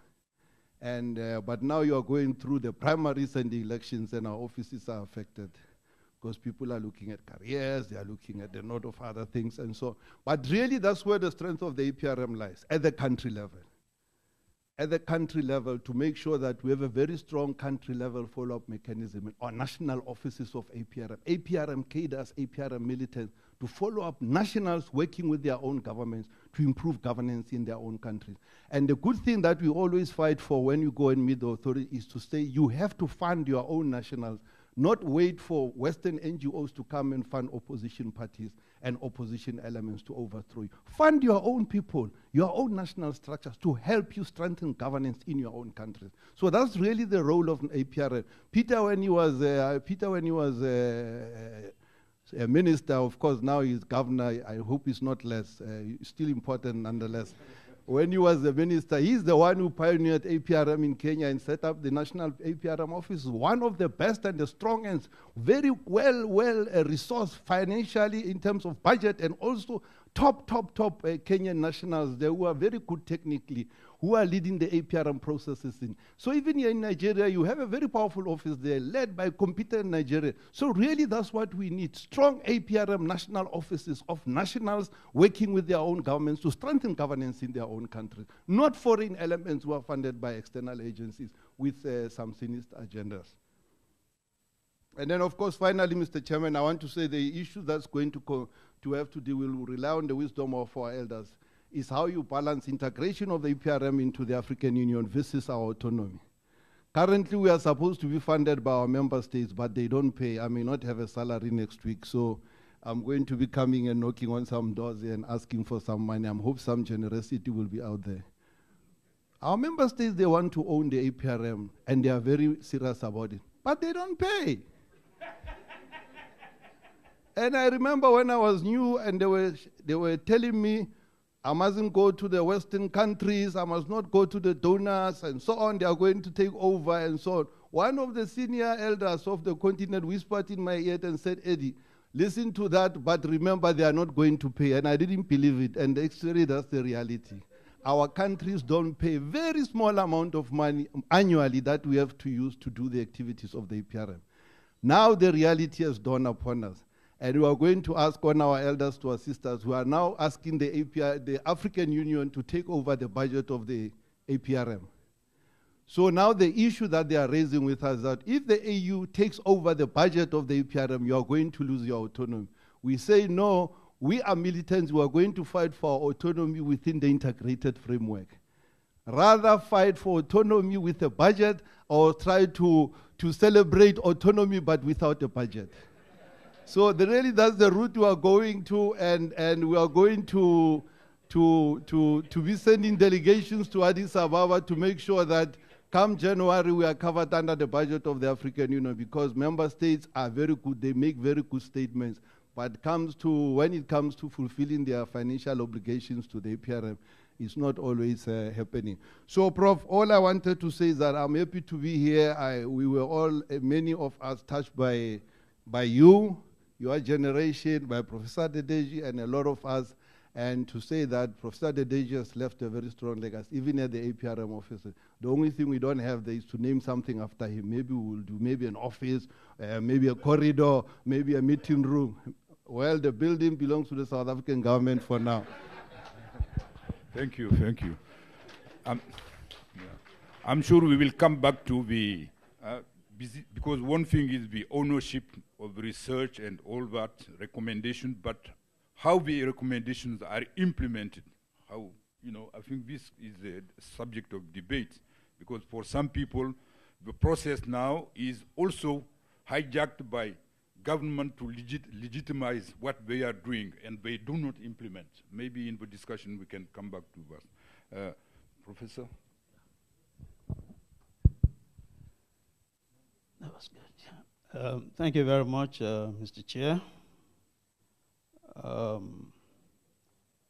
must say that, like my colleagues, I'm also very happy to be here to celebrate somebody who deserves all of the celebrating.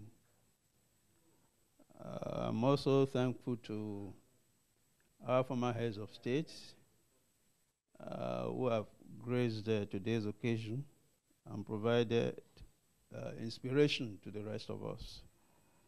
On a personal note, I must also say that the only other time that I got as close to General Gowan as I did today, because typical excellent gentleman that he is, he actually came over to our table to greet all of us, was in 1970, when I was in the second year of secondary school. And he was, of course, he was head of state already.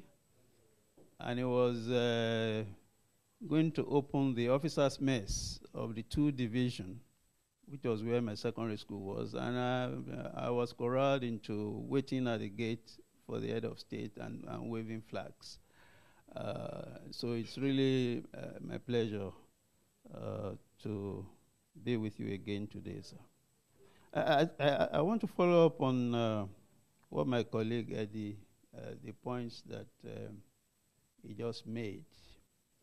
And you can compare the point in terms of, say, for instance, experiences under military rule, where issues are very clear. You know the enemy, with due respect, sir.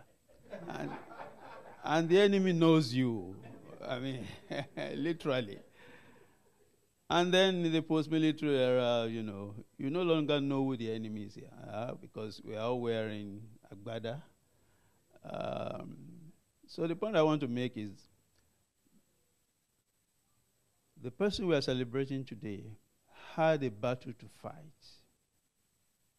As a forerunner, people say, quote unquote, a rebel, and he fought an excellent battle. In terms of governance, he emphasized the whole principles of ownership, of coming to conclusions about your past and your present to drive your future in a manner that is not dictated by others. And so within the frame of his concern with economic development, you had him emphasizing those elements of a truly independent, rigorous understanding of governance that could move Africa forward on its own terms and in the light of its history and the needs of its people.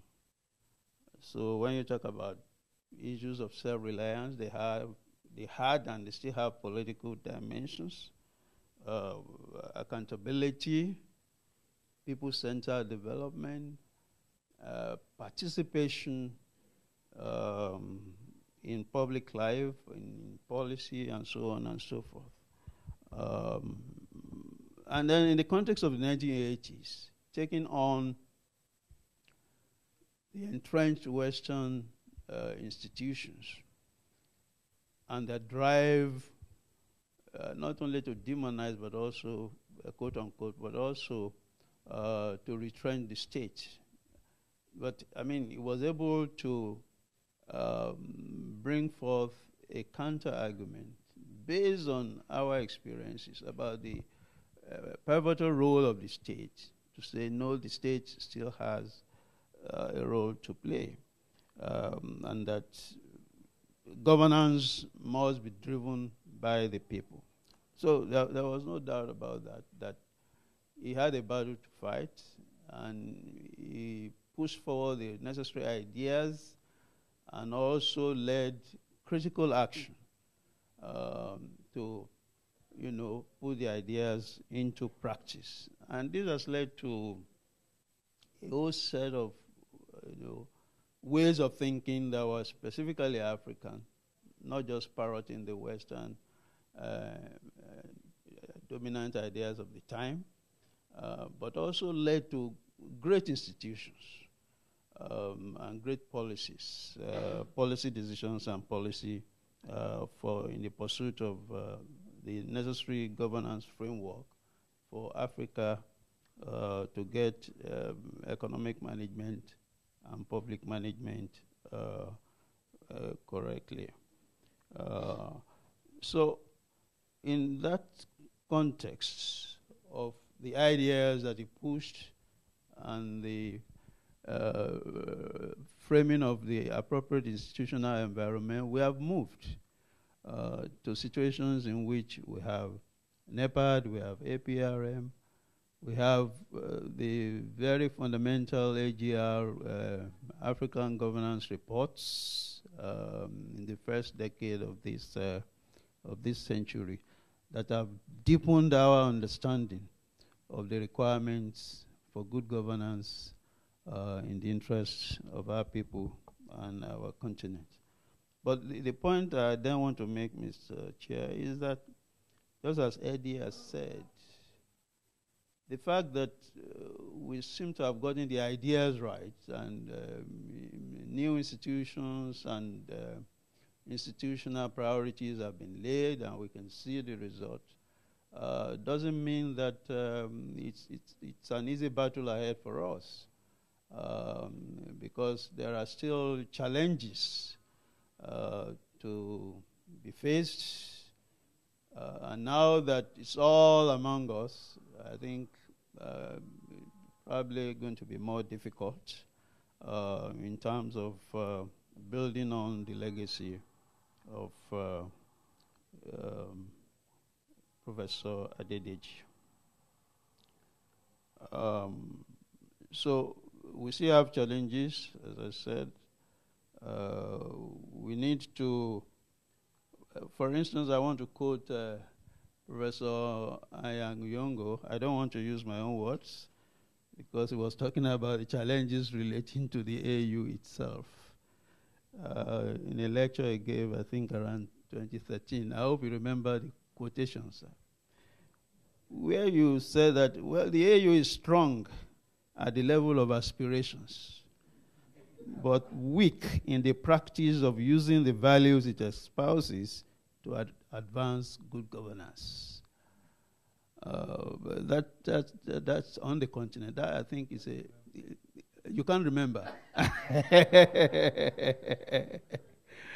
That they can be grandiose in terms of, promises and aspirations, but weak in the real practice of using those values that it aspires to actually advance good governance on the continent. And I think the reasons are quite obvious, but I don't want to use my own words. And he, in fact, goes on to say that perhaps the future of Africa may lie more with focus on strengthening social movements and perhaps also civil society. Is food for thought for us. Is it either or? Are there ways of working within the framework of the AU while also working at the level of the streets and mass movements and so on? Of course, the problem is further compounded by the fact that we also have to look not only at national level challenges, but also continental challenges and global challenges, given the way Africa is inserted into the global order. At the national level, we know some of these issues, restrictive laws, abuse of time limits, abuse of freedoms and rights, including the freedom of the media, inadequate infrastructure, transportation. Some of us don't truly appreciate what transportation can do or undo to democratic aspirations, because they have to do with issues of access. Are you sure that people are actually voting down the Warri Focados River, where access is extremely limited, and then people still return votes?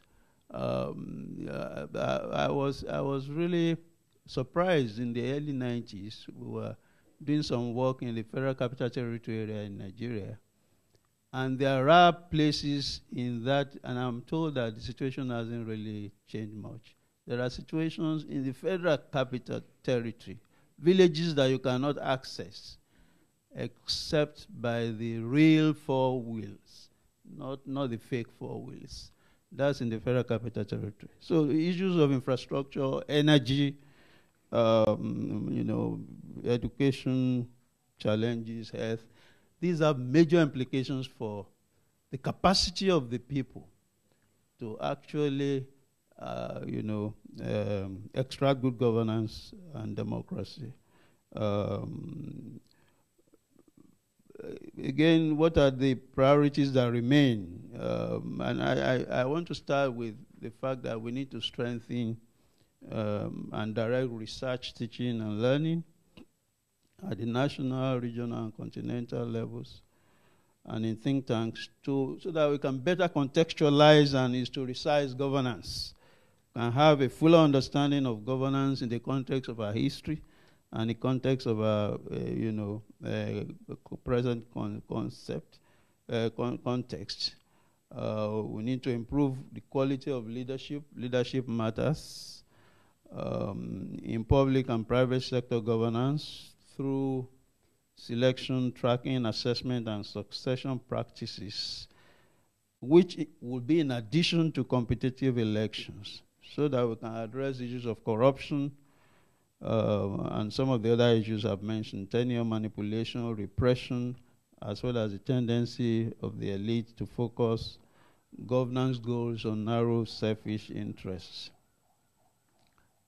Thank you, Mr. Chair. We need to, I was just thanking him for saying I have 1 minute. We need to secure more effective buy-in by women and youth. Somebody made a point about youth. It's very important. Marginalized groups, rural dwellers, the urban poor, so that we can strengthen the spaces for dialogue and for sharing of experience, instruments, and visions of good governance. We need to, finally, Mr. Chair, in a lot of these, we don't really need to reinvent the wheel. African institutions created in the post-Adedeji struggle in the 80s are doing wonderful work. APRM, ECA, ACBF in its own fields. And a lot of the recommendations that we are looking for are already in the books of these regional organizations. We need to seriously comb these books, as Eddie said earlier, and we discover that we don't need to waste time reinventing the wheel. Rather, we need to make the wheel work in the interests of our continent. Thank you. Thank you very much, Professor Adebayo.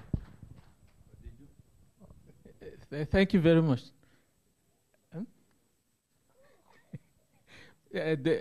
Being the very last to speak, I will seek the indulgence and not to pay for the sins of everybody from the morning.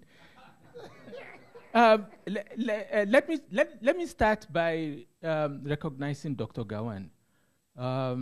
I use Dr. Gawan because he earned it, not that he didn't earn that of being a general either. My own interaction with Dr. Gawan was very, very close in Nairobi when he came talking about religion, and there I made a confession to him, which he was surprised about, but we'll tell what that confession was.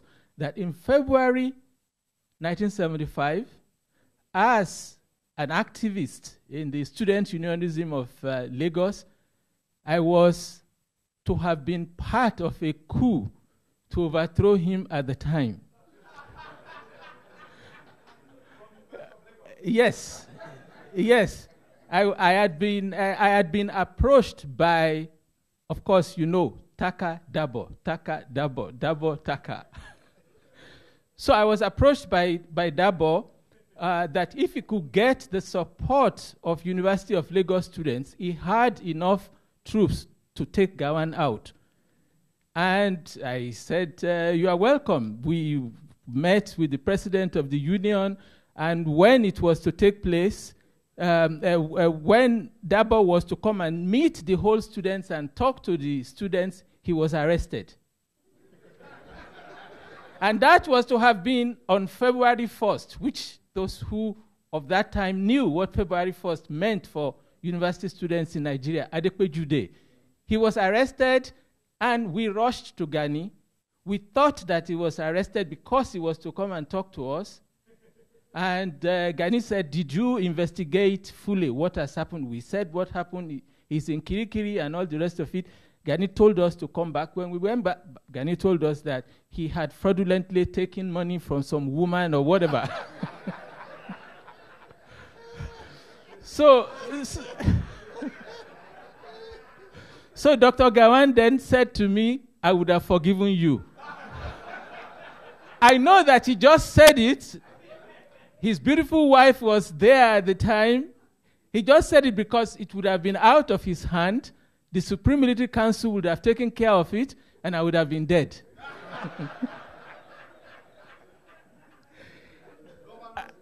Yes, Dr. Amos Soya was a big brother to me in Liberia. I learned a lot from him when I had the stint in Liberia when he headed the Governance Reform Commission. You're very, very much welcomed and pleased to see you again in Nigeria. The Executive Secretary, we had some stints together in Guinea-Bissau, so I was not surprised when she was appointed. You're very welcome. And I want to thank ECA tremendously for the honor that you have done to Professor Adebayo Adedeji by bringing this event here. I know that your predecessor had started a lecture for Adebayo Adedeji, which I understood went to just about the time he died.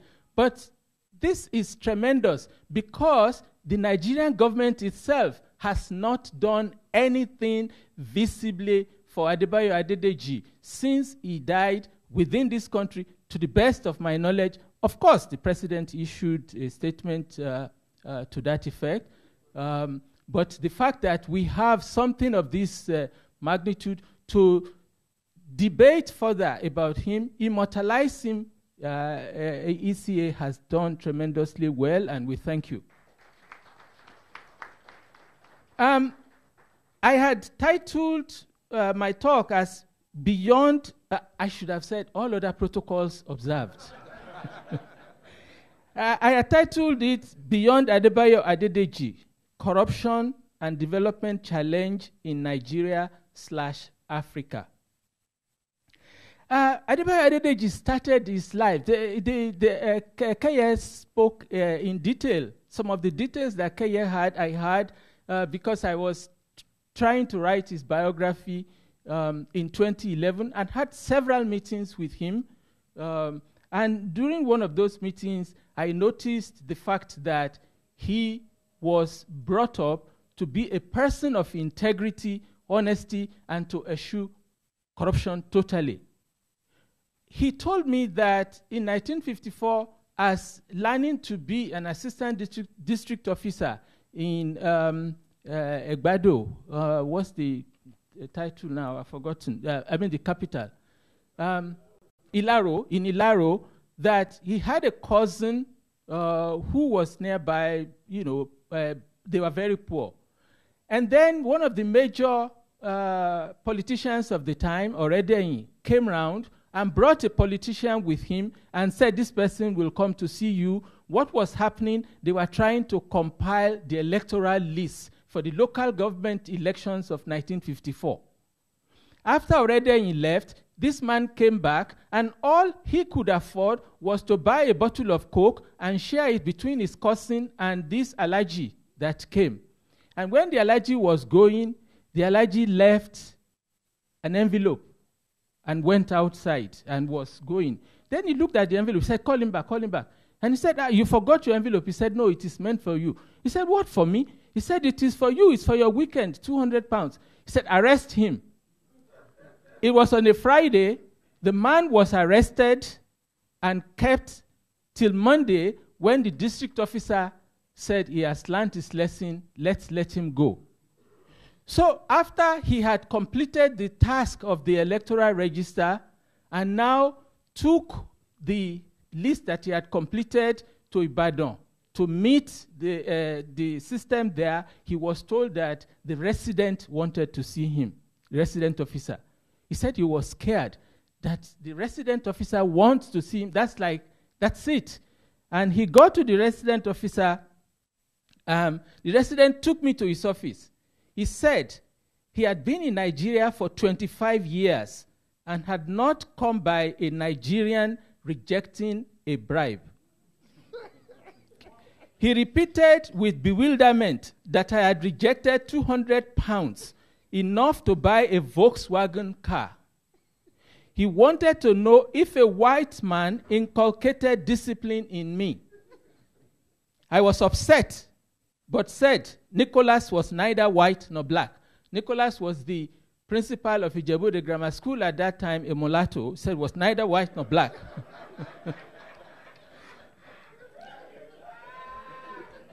He asked me to apply for scholarship. I told him I could not, given my bond with the nascent regional government of Western Nigeria. He ordered me to apply within 48 hours as he handed me the form. In April 1955, 3 of us were granted scholarship. That was what took him to the LSE. That was what gave him the first class in economics. He became an economist not by design. Some of it had been told by Keye earlier on. Actually, he wanted to be in medicine. And what did he want to do in medicine? He wanted to be a gynecologist. So he said to me, many of my foolish friends said, why do you want to be a gynecologist? Because you like women too much.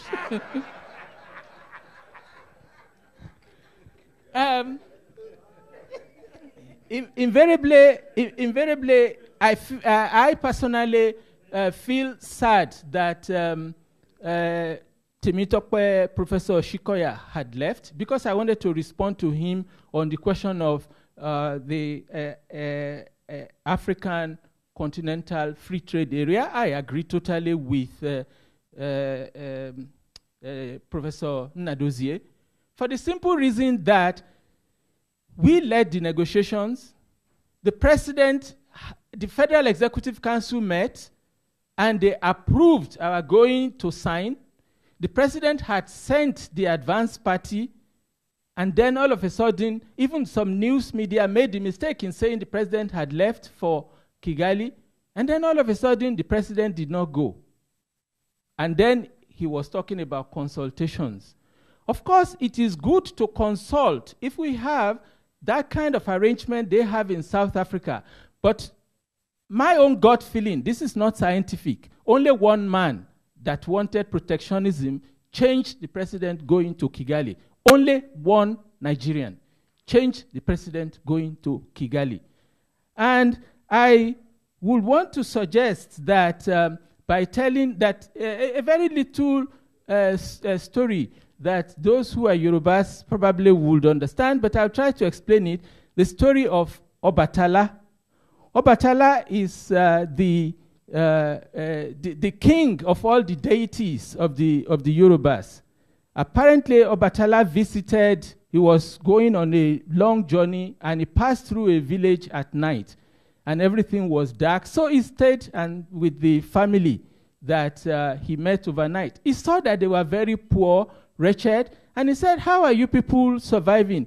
They said, we get milk from this, our cow is the only cow we have. Well, whatever fruits we can find, we pick and we eat, and everything is fine. We are okay. Obatala left the following morning. They took care of him. They didn't have much.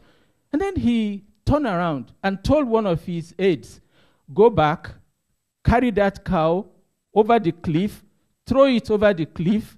That one said, how can we do that? These people took care of us. We want to kill their cow. He said, go and carry out what I've asked you to do. He went, he took the cow, threw the cow over the cliff. The cow was dead. Several years later, Obatala was coming back, and they passed through the village. And then they stopped to see the family. The family was flourishing. They were happy. They were very rich. And then he said, what happened since the last time we came to you? He said, when you left.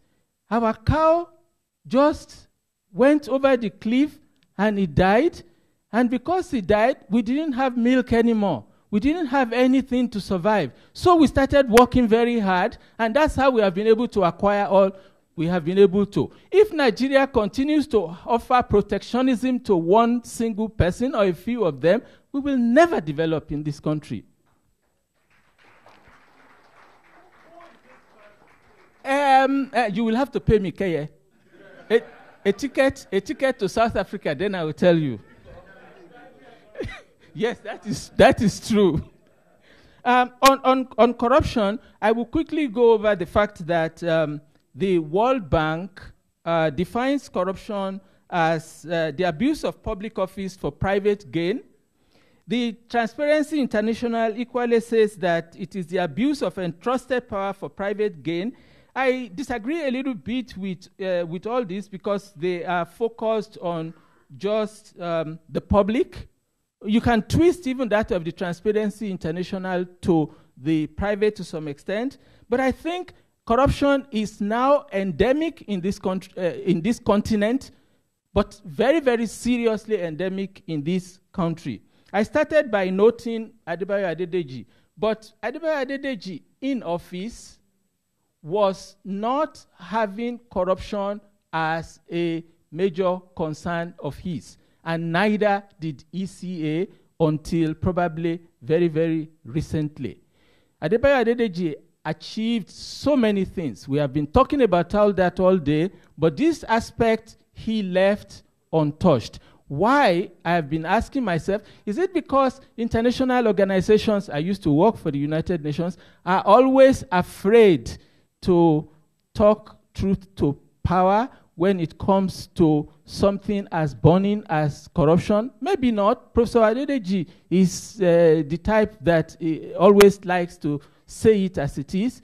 But for whatever reason, he only articulated a very strong position on corruption in 1985, but it was on this soil. He had come to talk about Nigeria's independence. I searched many sources. I consulted some of the people he worked with, Professor Otobo, Jerome, and all but I found that in the speeches put together by Senghor, he had done a very good work talking about the fact that he's afraid what it will be like for Nigeria in 25 years because of the rate of corruption we were facing at the time. What do I do? Okay, what I do now is to suggest that I will forget about elaborating on the differences in terms of corruption, in terms of types, but pay attention to levels. Levels is the fact that we tended to just focus on politically exposed persons in terms of corruption, which is very, very wrong.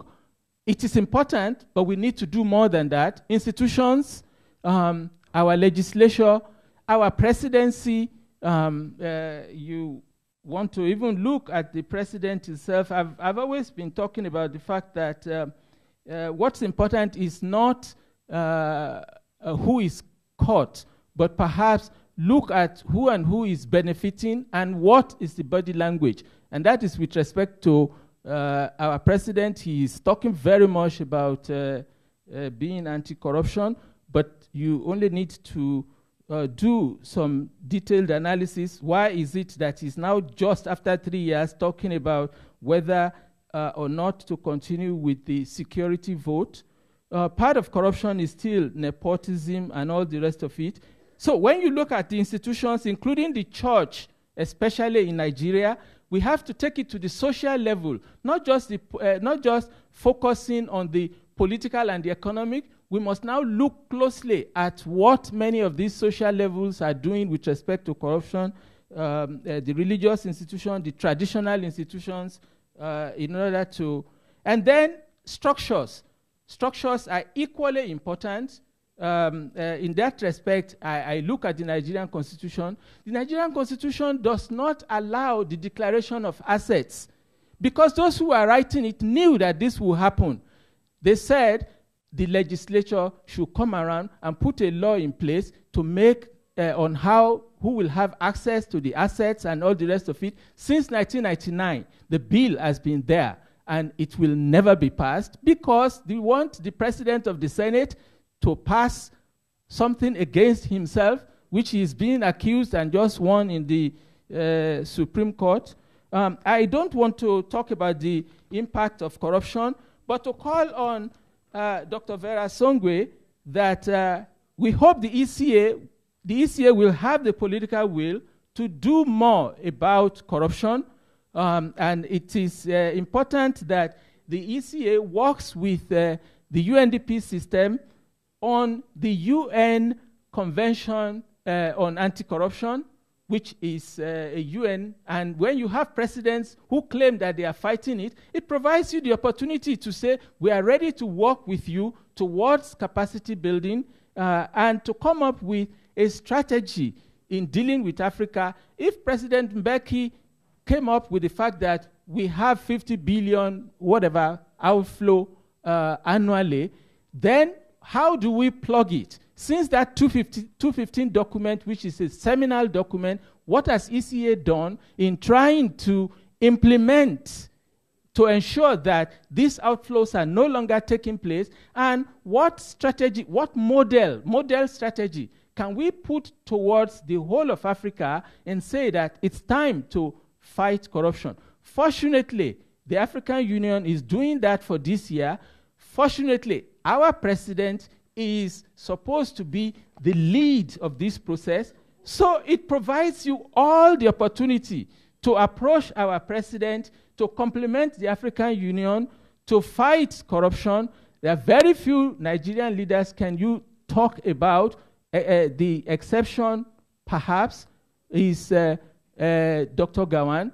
Maybe President Shehu Shagari also. I'm not sure. But again, several others. When you start trying to dig into corruption, the enriching of another is also corrupt. Not just the enriching of yourself. And so much has been said about several people. I do not want to go into details about.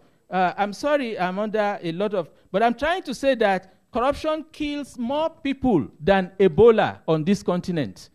When Ebola strikes in one place, everybody gathers together and starts running into dealing with Ebola.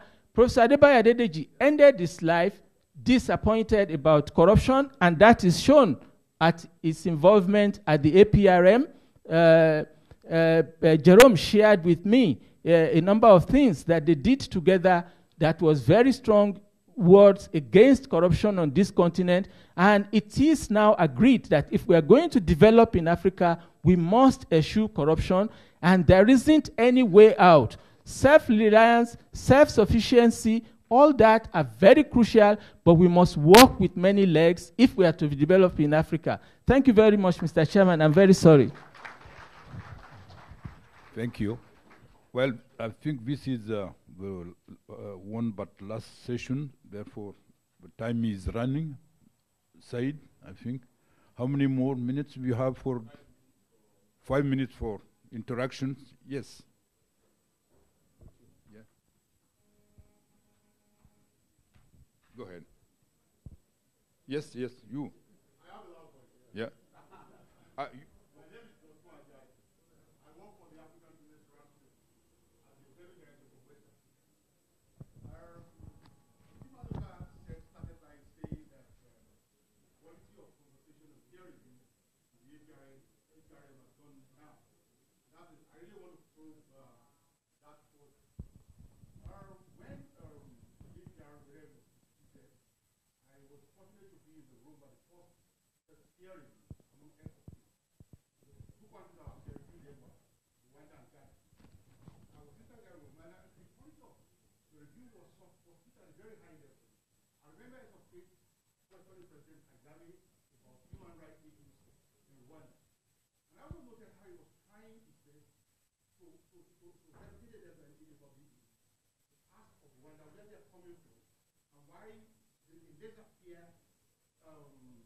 Freedom may not be the best for that country at that point.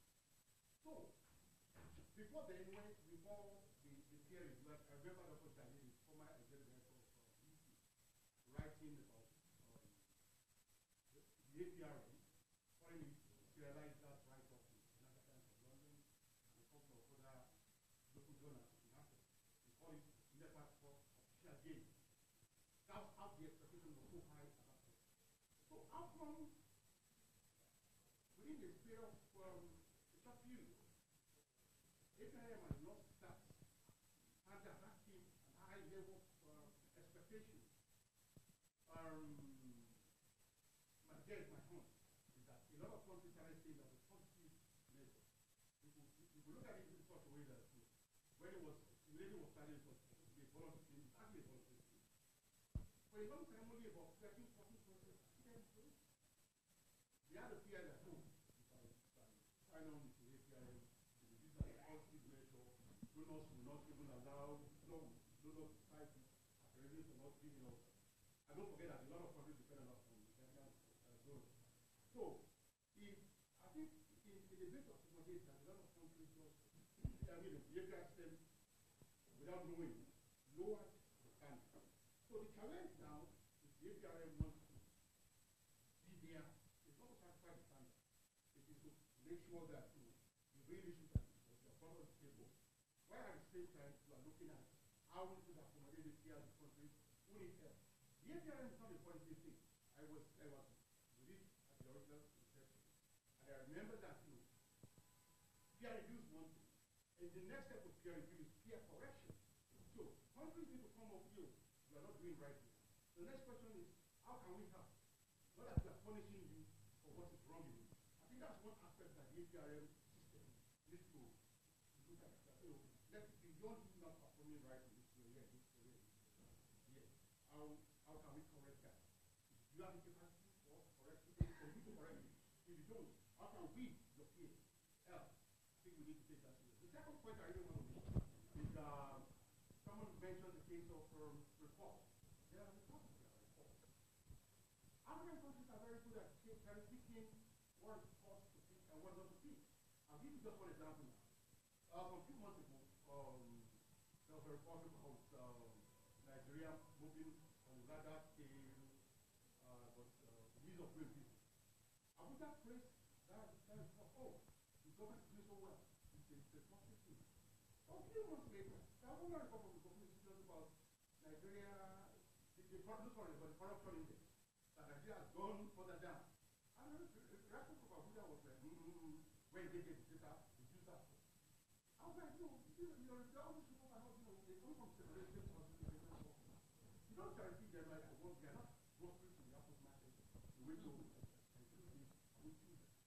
there's the same set of, the Uganda system that you can correct them to do this, but not for PDS or for party, for government gain.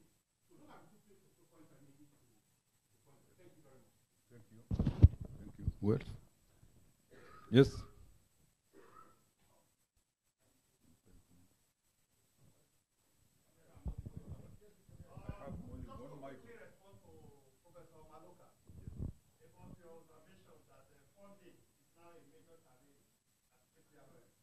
We never had that problem. I don't know what happened.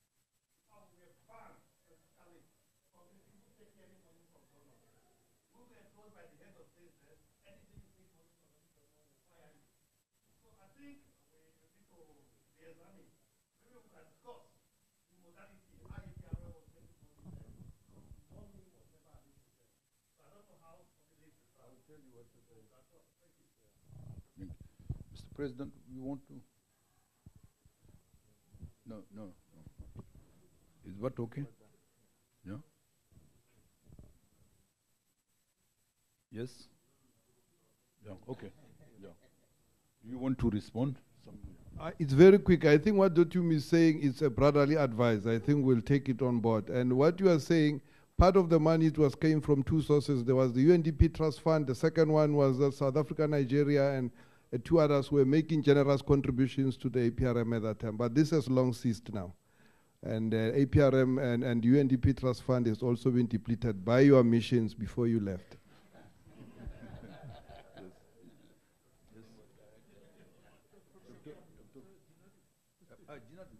Professor Jinadu.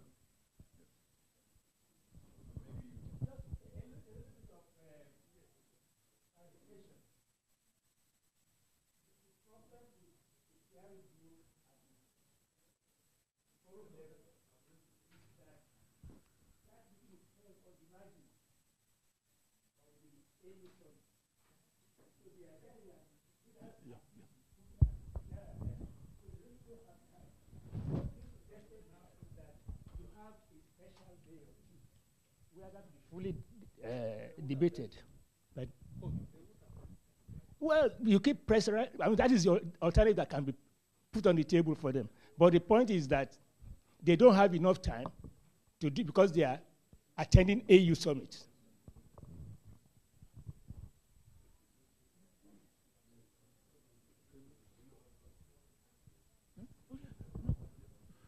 Okay. I don't see any other hands left, so.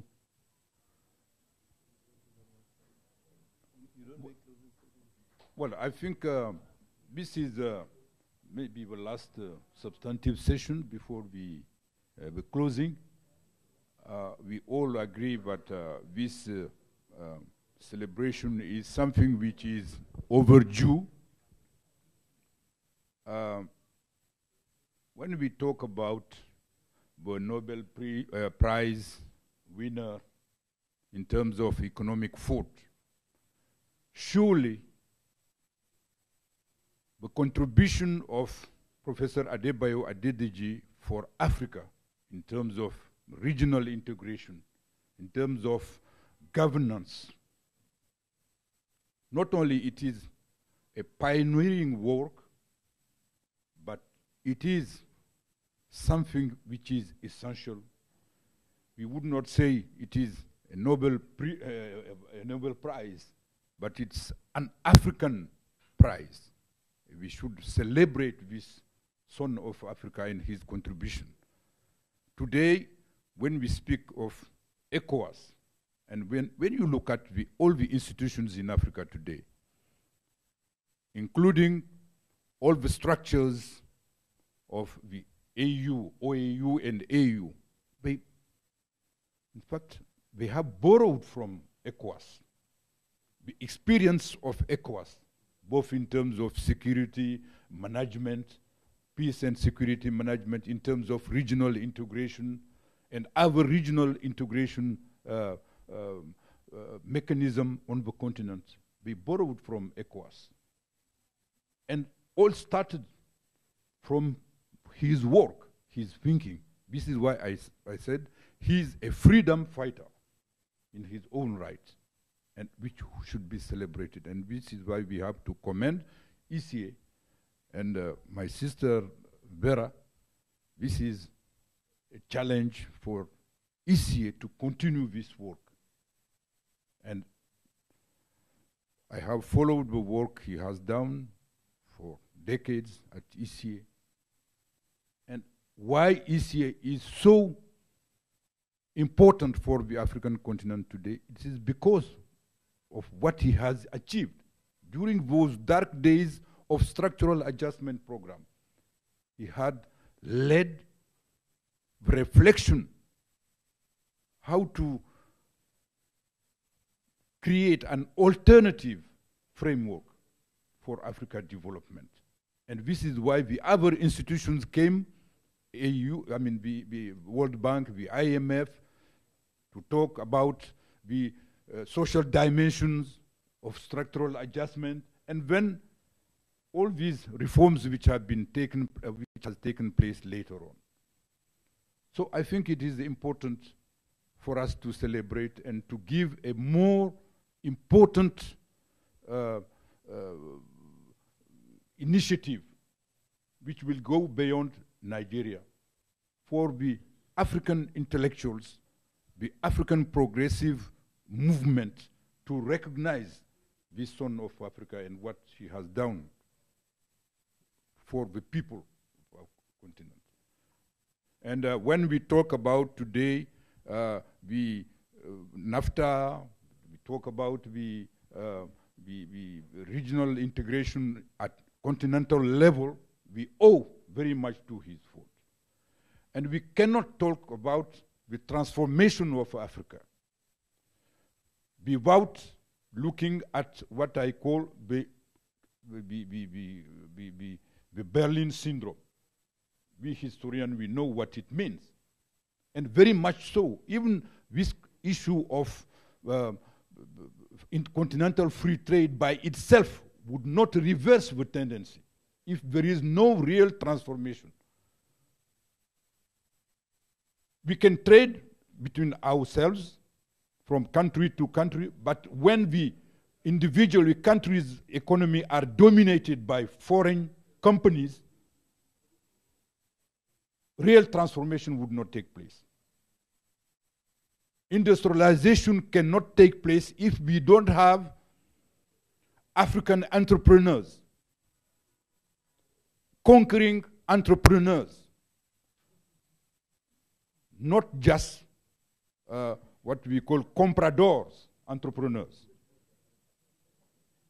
We have to have an entrepreneurial class in the field of agriculture to feed the Africans. Entrepreneurial class, we transform the raw material.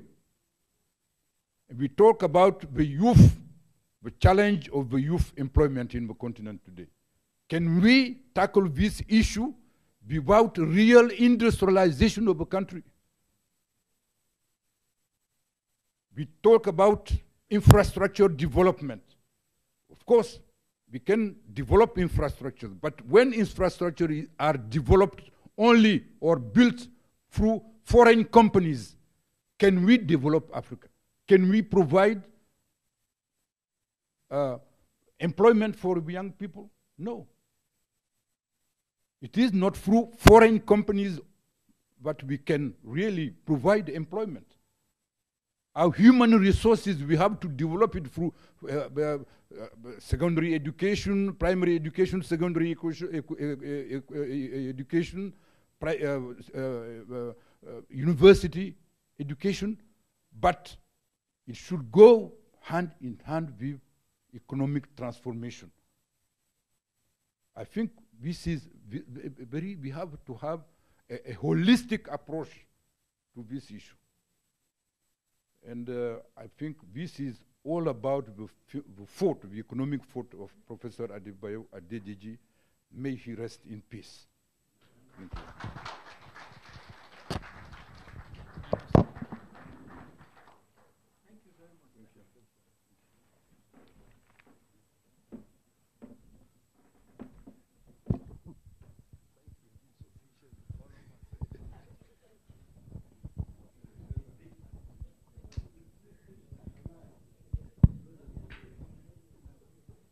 Thank you very much. Can we have another round of applause for them, please? I know we're very tired, but we're getting to the very penultimate session for us to close. Eddie was telling me, Said, you were very patient with Professor Batili. You didn't stop him. I couldn't stop him. I couldn't stop him for several reasons, apart from being a big brother. I think he's also someone that has an Adedeji in him. Professor Batili is an organic intellectual, and some of us have learned a lot from him. The last time that we had a very lengthy conversation was when, not only as a scholar, but also as a practitioner, when President Abdoulaye Wade was not going to leave power and was going to elongate his rule, and I was in Dakar. And Professor Batili was leading the protests. And I told him, be careful. Professor Batili said, no, we have to go to the street. And he has to leave whether he likes it or not. And he happened to serve under him. But when it came to the crunch for him to, stand on principles, he did exactly that. And he went against him, and he was right on the street and led the protest that made the constitution, the changing of constitution not to be possible. So he's somebody that I respect a lot, and I couldn't stop him. So I decided not to do that. We're going to the last session before the closing by the Executive Secretary of ECA. I'll be inviting Ms. Vera Songwe and Professor Mosoya to the high table to come over, please. They will be giving us summaries of the way forward, the way they see it, and that's what they will be advising us on how we take things forward. Madam Vera Sungwe, please can you come forward? His Excellency Mosoya, please can you also come forward, please? Yes. The resident coordinator, please also come forward. Before they speak, let me reflect on some of the things that I had without duplicating what they will be saying. I do hear in the course of our deliberation about the power of ideas, that Adedeji was someone who believed very strongly and passionately in the power of ideas. He was someone who saw the transformation of society through the lens of ideas. And he was very passionate in terms of his thoughts and ideas, even sometimes to a fault. Adedeji believes in himself and believes very strongly in his views, even when he was wrong. And I think that's extremely important in what we do. In the course of our deliberations, I also heard us speak very strongly about the virtues of self-reliance, the ownership of our development process, and Africa beyond aid, which is what President Akufo-Addo is talking about, that we must live within our means, and we must not rely on others for our progress.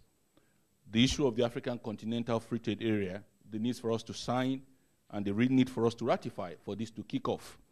But the lady, the young lady that spoke, called our attention to it, which is something we did not discuss, that we must not take regional integration for granted. We must not take it for granted. We must not necessarily think it's a win-win situation. It's something we must continuously interrogate. I think that's what she called our attention to, which unfortunately, in the line of our conversation, we didn't have time to talk about. I also had the issue of state capacity, especially the issue of the African Public Service and how we need to strengthen that. The issue of corruption came out very strongly, that there's need for ECA to work more on corruption and do better. And finally is the issue of documentation.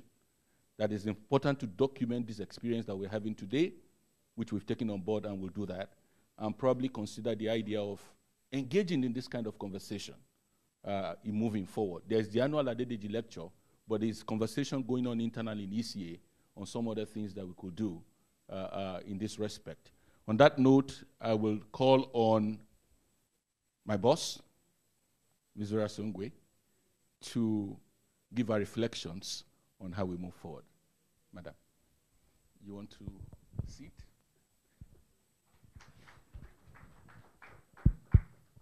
I think we're laughing because we figured you had already done our jobs for us, so that was good.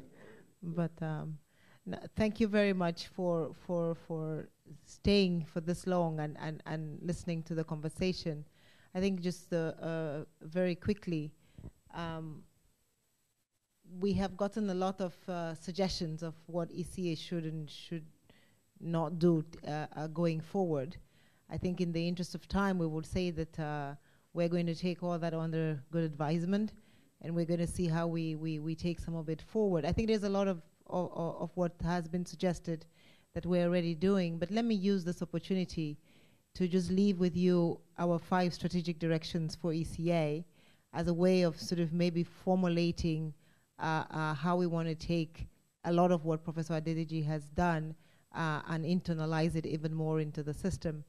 I think we plan to do 5 things. The first is continue to strengthen, of course, ECA's academic and analytical capacity so that ECA can continue to respond to some of this, I think, stubborn problems of the continent like corruption.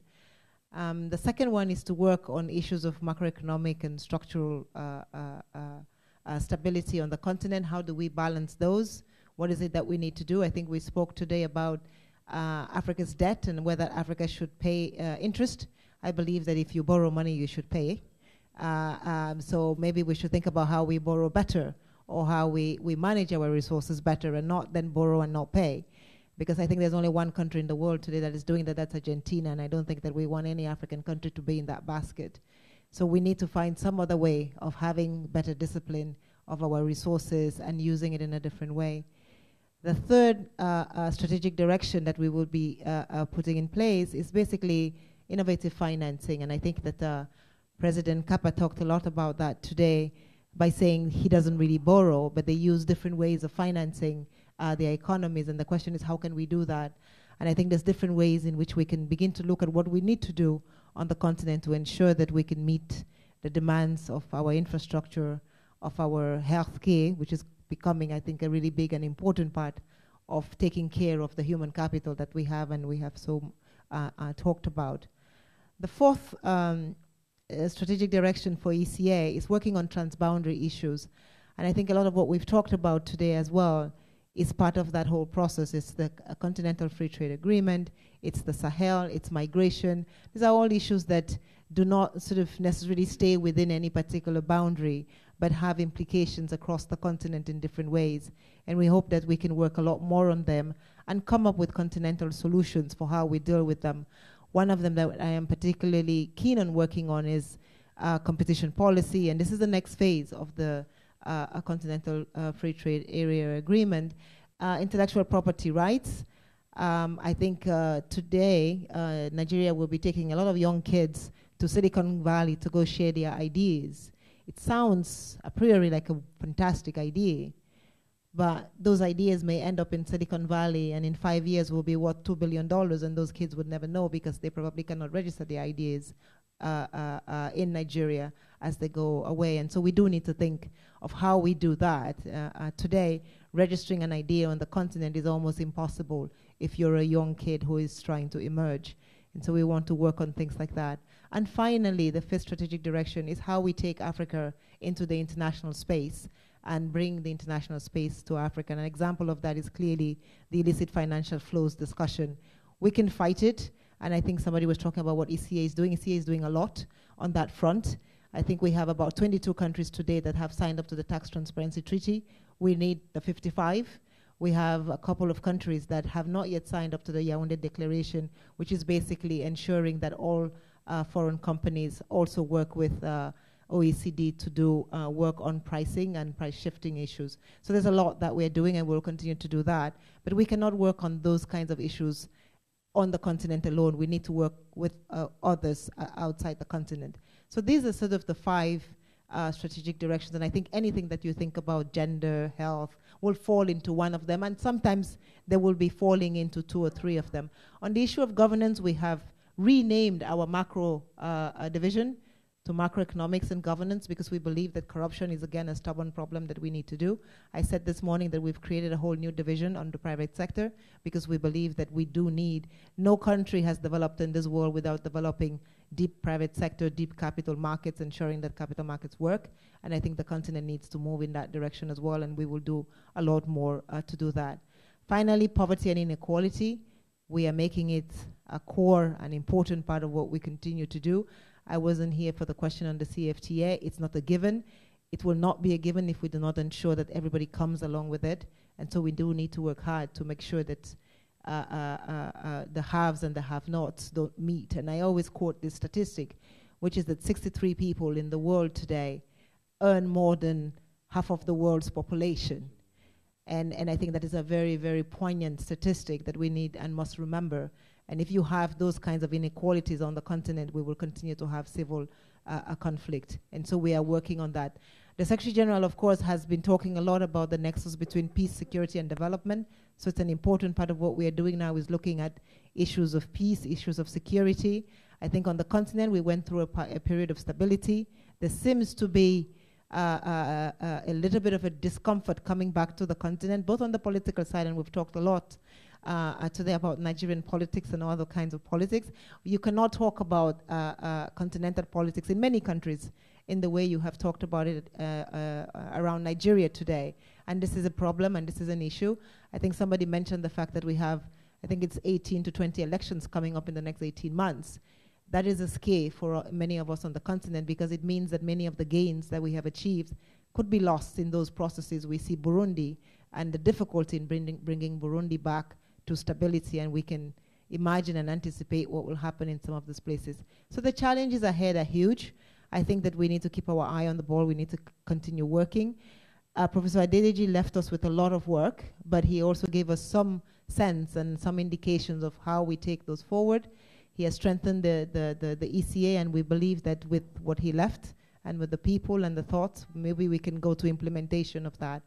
On the African Union, I think that there is a lot of reform. I'm privileged to be part of the Kagame reform team. I think a lot of what you have said today, we are struggling to put in place. African autonomy, the 0.2%. I think that President Kappa talked a little bit about some of the difficulty, but we're getting there. For the first time this year, the African Union was able to realize 12% savings in the budget because they are now doing a more disciplined and a more effective budget. So there is some progress, I think, and we do need to acknowledge that work is going on. Madame Zuma did something amazing when she was at the African Union, and it was mentioned this morning, which was that if you did a coup d'etat, you could not take over. I think that we need to move to the point where we say, if you change the constitution, we should not acknowledge you. And I haven't heard anybody say that, but I think this is the next step. Madame Zuma left her legacy, we need a different one. And maybe you can help us to get to that point in the process as well, because that is part of the process of leadership on the continent that we need to put in place. So I think I would stop here. On the issue of corruption and the issue of the APRM, there is a lot of work, and I must thank Professor Sawyer for raising this point. I think there is a lot of debate now about how we reform and restructure the APRM. I think President Kenyatta last said he did a fantastic job, but I think a lot more needs to be done, and he acknowledges that. But maybe with your help and support, you can help all of us to understand how we can make it stronger. On the idea of doing something for at the continental level, for Professor Adebayo Adedeji, I would look to your guidance and your support to see how we do it. I think it was, and I thank the family for asking and accompanying us in doing this. I think we would never have been able to do it if the family hadn't, provided extra support for us to be able to do this and given us the opportunity, associated us with the celebration of Professor Adebayo Adedeji's life. So thank you very much. I think anything that we do going forward will be as well with your concert. And so we will work with you and everybody else that is willing to do that to see how we organize something bigger. It will be, I think, an honor for ECA to continue to honor Professor Adedeji's memory. Thank you.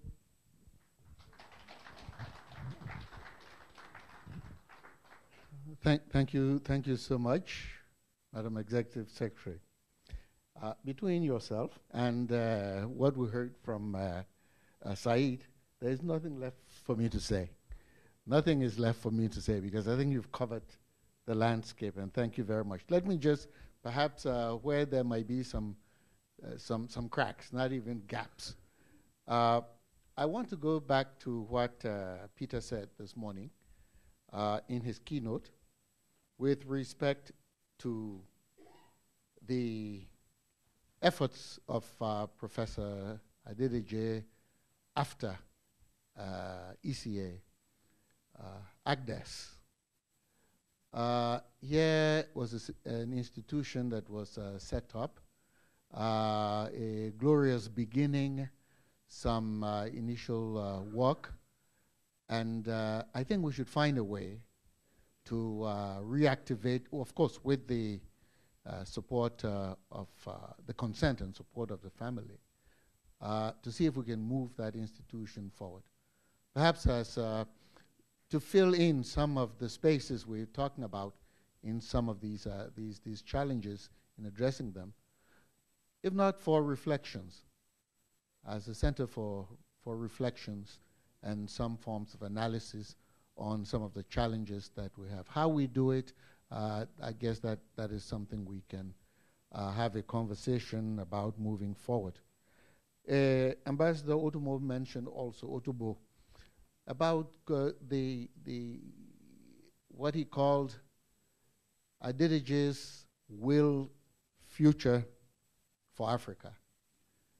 And I think it's in that context I'm making this suggestion that we study how we can make that center part of the conversation that will promote the strategies of self-reliance and sustainability, which are at the center of whatever we might want to do in the pursuit of development. Let me also say that there were some comments made in this room about how we should, it was largely about public administration, and I think we should put that on the table, that we can do as much as we want in the theories and all of that.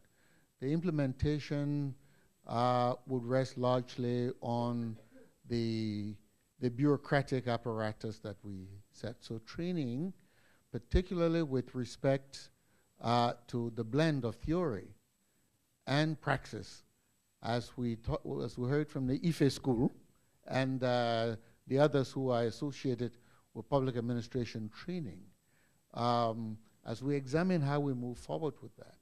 We also heard the importance of the context. Context here has to do not only with the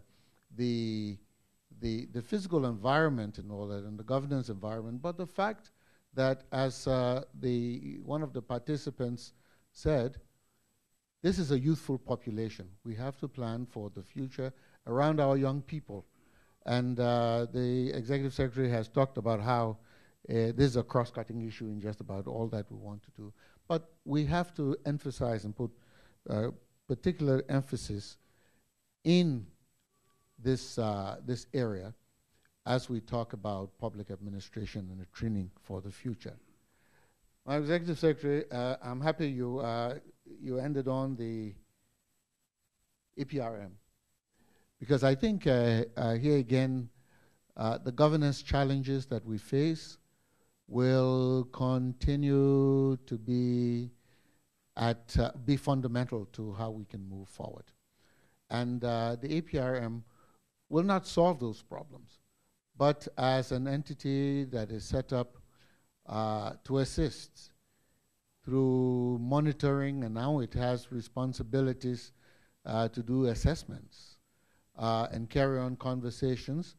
We would like that this entity is strengthened, and we are happy that the Executive Director has made this point very effectively here today. I think, finally, I just want to express thanks here to General Gawan, who continues to play the role of a senior statesman and elder here on our continent. I have enjoyed working with him very closely on some of the evaluation and on some evaluation with respect to ECOWAS, as well as some election monitoring issues. You did mention the question of elections coming up and the importance of ensuring that the gains are not reversed. I think one of the things that is on the table now is the enforcement of term limits, that we ring fence that portion of constitutions that limit tenures, so that no matter how well you're doing, if you have not built the basis for your own successor to take over, you believe you are there and the only person who can do these things, I think we should be able to guard against that. And so while Madam Zuma had put down a rule against coup, we should put down a rule against violation of term limits. And in that way, we could strengthen the capacity for governance. So thank you very much. The final thing that I learned in all of this, and this is, of course, the confession. I don't know if you were in the room. We had a confession from Dr. Adebayo. He confessed that he was a potential coup maker. Yeah. And we just wanted to be president. He wanted to do a coup. He did not want to be president through the normal means. He wanted to make a coup. And so open confession is good for the soul. So we are happy he is here. He has met General Gohan. He has confessed, and I'm sure the general will forgive him for having tried to. But there was a second. There was a second revelation, Madam Executive Secretary, in the same on the same podium. Professor Adebayo revealed that Peter Anyanyongo had been plotting to make some changes in Kenya through civil society.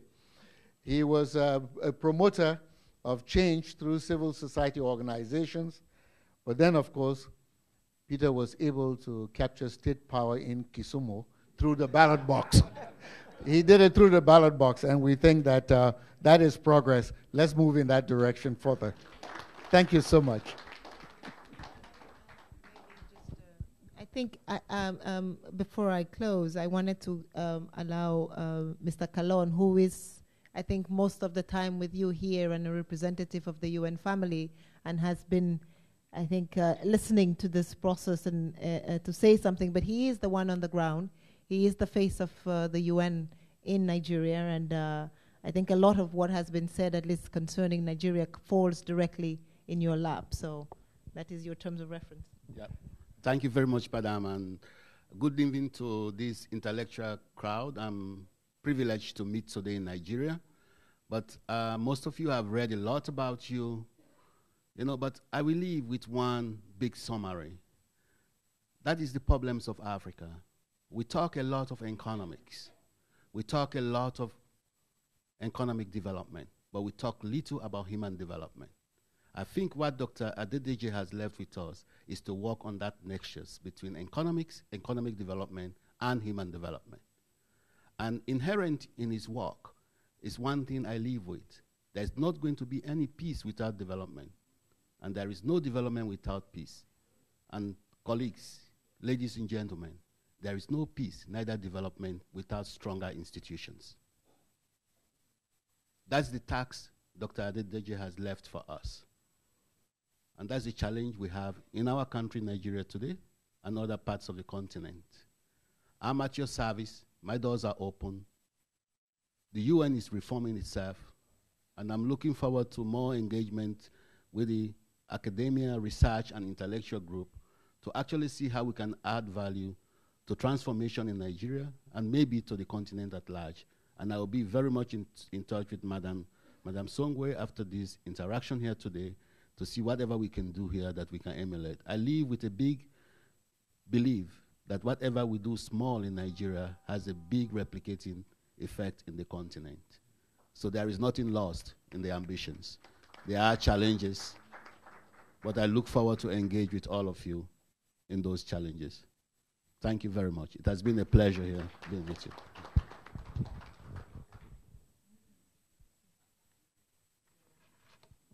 I'm going to stand for this one, maybe.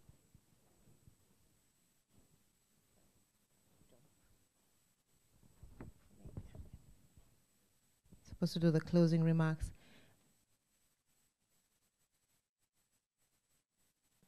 So this year we are celebrating 100 years of Nelson Mandela. And as Nelson Mandela said, it's impossible until it's done. And I think that Professor Adebayo Adedeji would like us to continue trying until we succeed. So at least as we close, we will pledge that we continue to work hard until it's done. And I'm sure, and I thank you all for staying, because this is proof that it's impossible until it's done. We never believed that we will have people this long, this late on a Saturday. So thank you all for staying with us. To the former president, again, as I started in the morning, it's an immense pleasure to have you here today and to have met you and spoken with you. But it's, again, testimony to who Professor Adebayo Adedeji was, that we had so many dignitaries here this morning with us and that you stayed. And to former President Amos Soya as well, and Madam Soya, really thank you very much. You have honored us with your presence, and we are very, very grateful.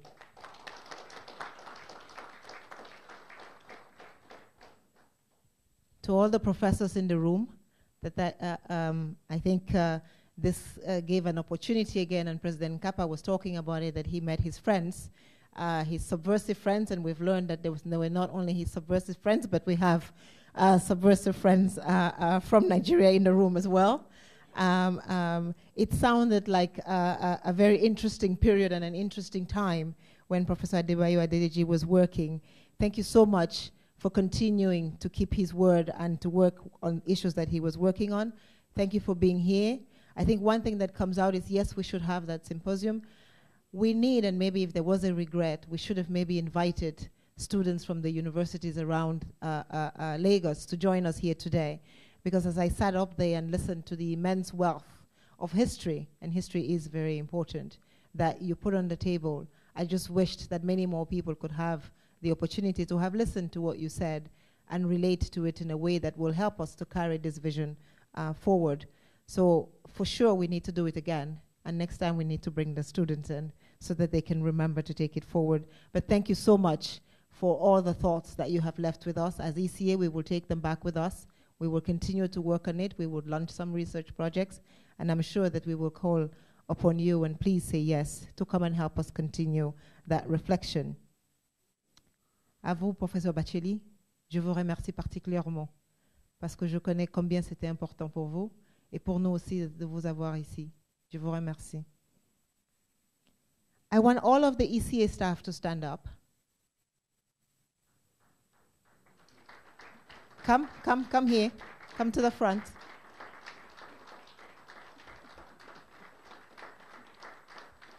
They were not expecting this, so they're looking at me funny.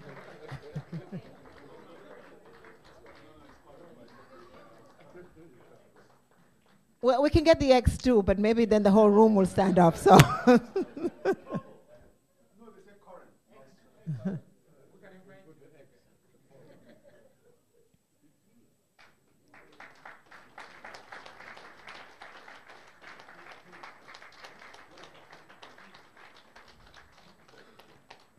So thank you so much. We have been working on this. I think the idea came up May 15th, May 14th, somewhere around that was when we said, yes, we will do this. I kind of said it without understanding what I was going to do. And then maybe 2 weeks later, I sent an email to Said saying, Said, you're Nigerian. You're the only one who can help us pull this off. And why don't you try? And he went off and put the team together. And we started trying to figure out how to do it. I think it has been an amazing effort, and I think it's been a great success. Thank you so much for taking the time, all of you. You can clap for yourselves too. Thank you for doing that.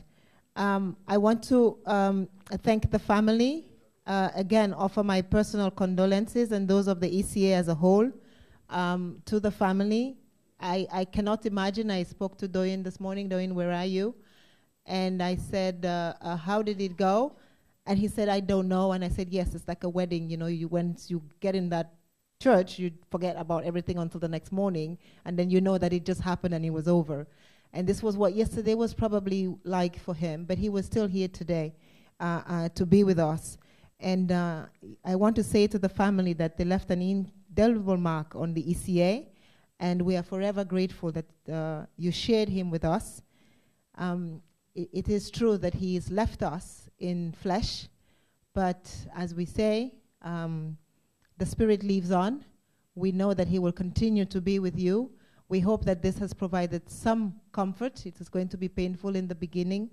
Hopefully that us commemorating his memory in this way has given you some strength, and that you can take that strength and the rest of the memories on. In the meantime, may his soul rest in peace. Thank you very much. And this will be the end of the day.